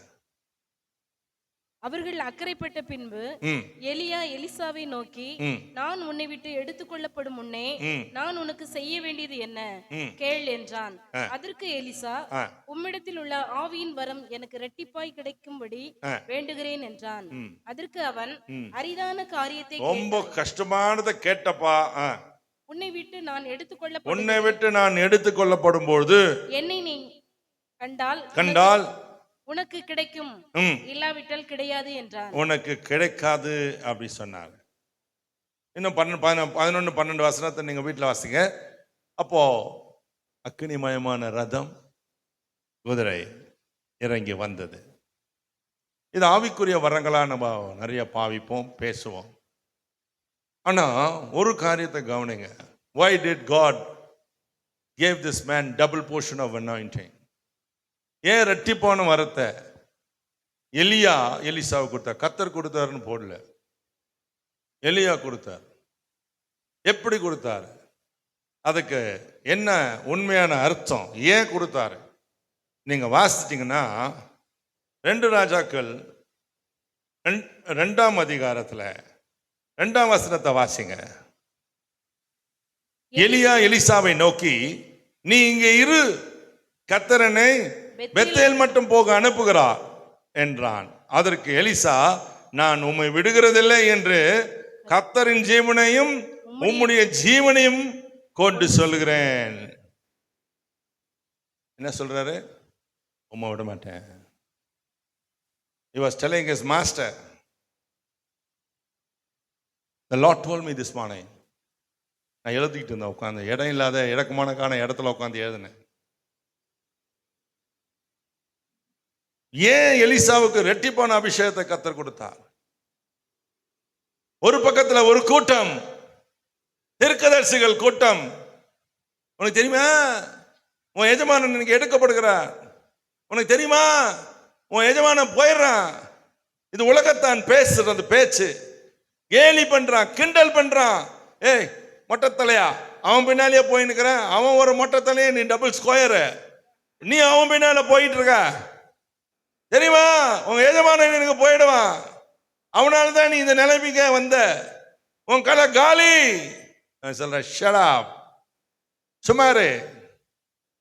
He shut the mouth of these people. பொத்திரவாய இன்னுவாங்க Tamil லாங்குவேஜ்ல. பொத்திட்டு. We can use such languages to such people. I darely say that. பொத்திரவாய சொன்னா போயிடுவேன் நானு. இவரு சொல்றாரு, இங்க இருப்பா. எஜமானே சொல்றாரு, இங்க இரு. அதை மாத்திரம் சொல்லாதீங்க. அவன் சொன்ன வார்த்தை வந்துச்சுங்களா, அதுதான் என்ன ஷாக் பண்ணுச்சு. என்ன படிச்சுங்க, படிங்க திருப்பியும். 2:2.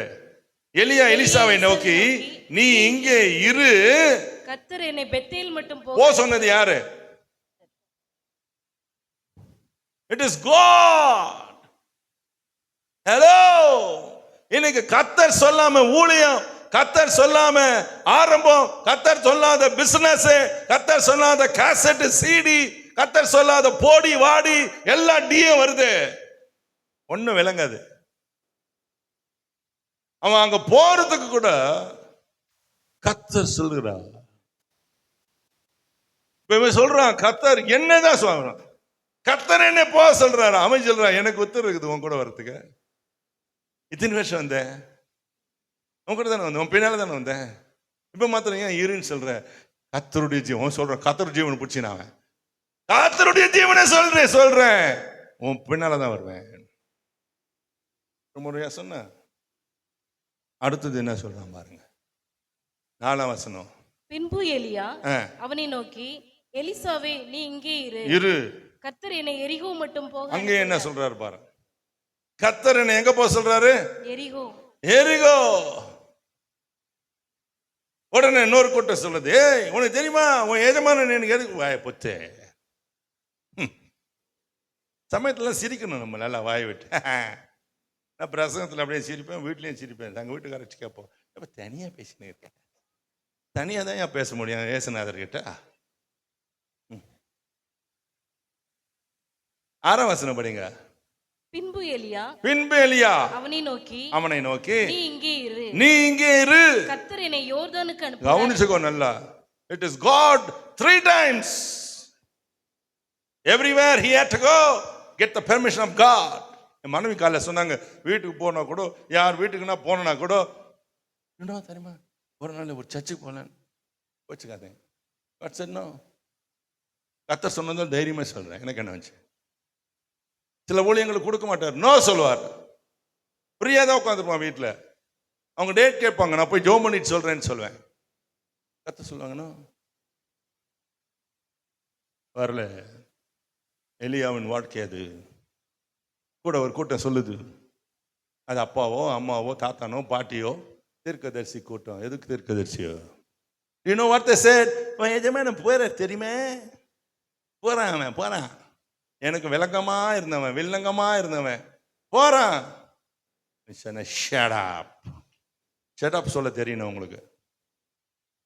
ஹலோ, 2 மடங்கு ஆசீர்வாதம் வேணும்னா உன்னை பார்த்து நகைக்கிறான் பாரு ஒரு கூட்டத்தான். எதுக்கு நினைக்கான் தெரியுமா? உன் 2 மடங்கு ஆசீர்வாதத்தை கெடுக்கிறான். You have to say shut up. தெரியுமா சொல்றது? shut up, மூடு வாய. நாரி போன வாய.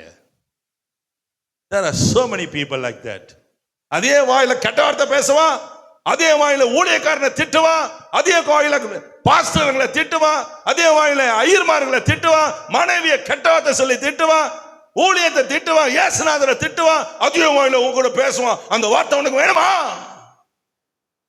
அறிவோனா நமக்கு?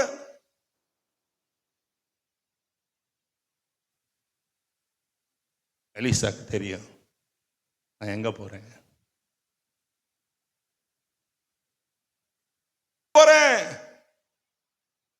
Where am I going? எங்க போறேன்? ரெட்டிப்பான அபிஷேகம். எங்க போறீங்க? ரெட்டிப்பான ஆசீர்வாதம். எங்க போறீங்க? ரெட்டிப்பான நன்மை. கர்த்தர் 20 முறை சொல்லியிருக்காரு. சொல்லுங்க, 20 முறை சொல்லியிருக்காரு. Not once or twice, 20 முறை. நான் ஆசீர்வதிக்கப்பட போகிறேன், நான் ஆசீர்வாதமா இருக்க போகிறேன், ரெட்டிப்பான நன்மையை பெற போறேன், ரெட்டிப்பான அக்கினியை பெற போறேன், ரெட்டிப்பான நன்மைகளை பெற போறேன். ஹல்லேலூயா சொல்லுங்க. ஹல்லேலூயா, ஹல்லேலூயா, ஹல்லேலூயா, ஹல்லேலூயா. அதுல இன்னொரு சிக்கலையும் கர்த்தர் எனக்கு சொல்லி தந்தார். இவன் மாத்திரம், எலியா மாத்திரம் அவனை விட்டுட்டு போயிருந்தான்னா என்ன நடந்திருக்கும்? எலியா அந்த காரியத்தை செய்யாம, எலிசா இந்த காரியத்தை செய்யாம அவன் பாட்டுக்கு போயிருந்தானா ரெட்டிப்பான வரத்தை இழந்து போயிருப்பான். சில பேர் சில ஊழியக்காரங்களை விட்டுட்டு போறாங்க, அவங்கள கர்த்தர் இங்க இருன்னு சொல்லி இருப்பார்.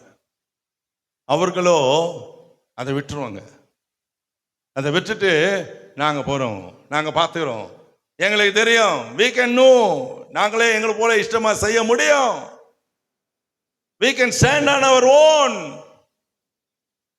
இன்னைக்கு மதியானம் கூட நாங்க பேசிட்டு இருந்தோம், நாங்க பார்த்துக்கிறோம், எங்களுக்கு தெரியும்.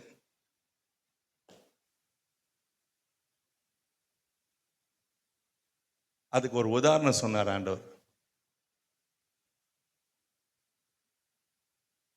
சென்னையில் எனக்கு ஒரு காரியதரிசி இருக்காங்க. அந்த அம்மையார் ஒரு காரியத்தை என்கிட்ட சொன்னாங்க. அவங்க அலுவலகத்தில் வேலை பார்த்த ஒருவர் பணத்தை கையாடிட்டார். ரொம்ப நாள் வேலை செஞ்சவர் தான், ஆனால் பணத்தை ஸ்குண்டில் பண்ணிட்டார் ஆஃபீஸில். அதனால கைமயமாய் பிடிக்கப்பட்டு வேலையிலேருந்து அவரை அனுப்பிட்டாங்க. Get out, sacked from office. போயிட்டது பிறகு இவருக்கு இன்னொரு இப்போ வேலை கிடச்சிச்சு, நல்ல இடத்துல வேலை கிடச்சிருக்குது. ஏன்னா அவனுக்கு அனுபவம் இருக்கு, கை தான் திருட்டு கை, மற்றபடி வேலை தெரியும்.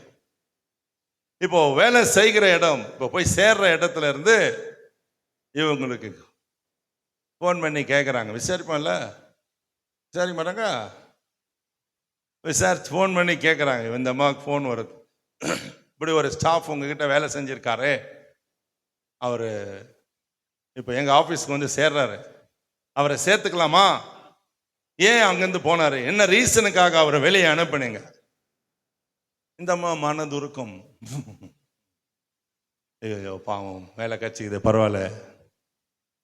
ஆனால் இவங்களுக்கு ஒரு பிக் பாஸ் இருப்பார்ல, அவர்கிட்ட போய் கேட்டிருக்காங்க, இந்த மாதிரி வந்திருக்கு மெயில், நாங்கள் என்ன சொல்றது இப்படி கேட்குறாங்க. அவர் சொன்னாராம், இவன் திருடுனா, he doesn't have a clean hands, கை சுத்தமில்ல, என்ன பண்ணானா அப்படியே மெயில் போட்டு அனுப்பிடு, ஒரு வார்த்தை கூட குறைக்காத அப்படி சொன்னார். There you are. ஊழியக்காரங்கிட்ட வேலை செஞ்சுட்டு போனாலும் இதே தான் சம்பவிக்கும். கர்த்தர் எங்களை விசாரிப்பார். Hello hello, God will ask, ஏன்பா வந்தாவன்? அவர் கேட்கிறாருல்ல, ஏன் பிள்ளை அழுது, ஏன் அவன் அடிச்சேன், ஏன் அவன் வெளியே வந்தான்? நாங்களும் அதே பதில் சொல்லுவோம். நாங்கள் வேலைக்காரங்க, உண்மையை கற்றுக்கொண்டு இருக்கவங்க, மறைக்க மாட்டோம், அவருக்கு எல்லாம் தெரியும். We will say what he has done. எலியாவின் வாழ்க்கை, மேலிருந்த அபிஷேகம் எலிசாவுக்கு இரட்டிப்பாய் வந்ததற்கு காரணம் அவனுடைய தொடர்ச்சியான பின்தொடருதல். கைத்தட்டுங்க தேவனுக்கு.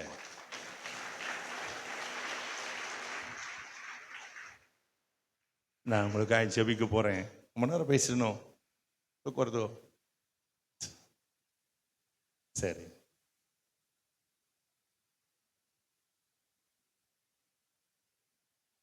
ஆசீர்வாதம் வெயிட் பண்ணது உங்களுக்காக. நான் பேசி முடிக்கிற வரைக்கும் அவர் வெயிட் பண்ணுவார். ஆமாம், அவர் தானே கொடுத்தாரு. வாசனங்களை வாசுங்க, சீக்கிரம் நான் முடிக்கிறேன்.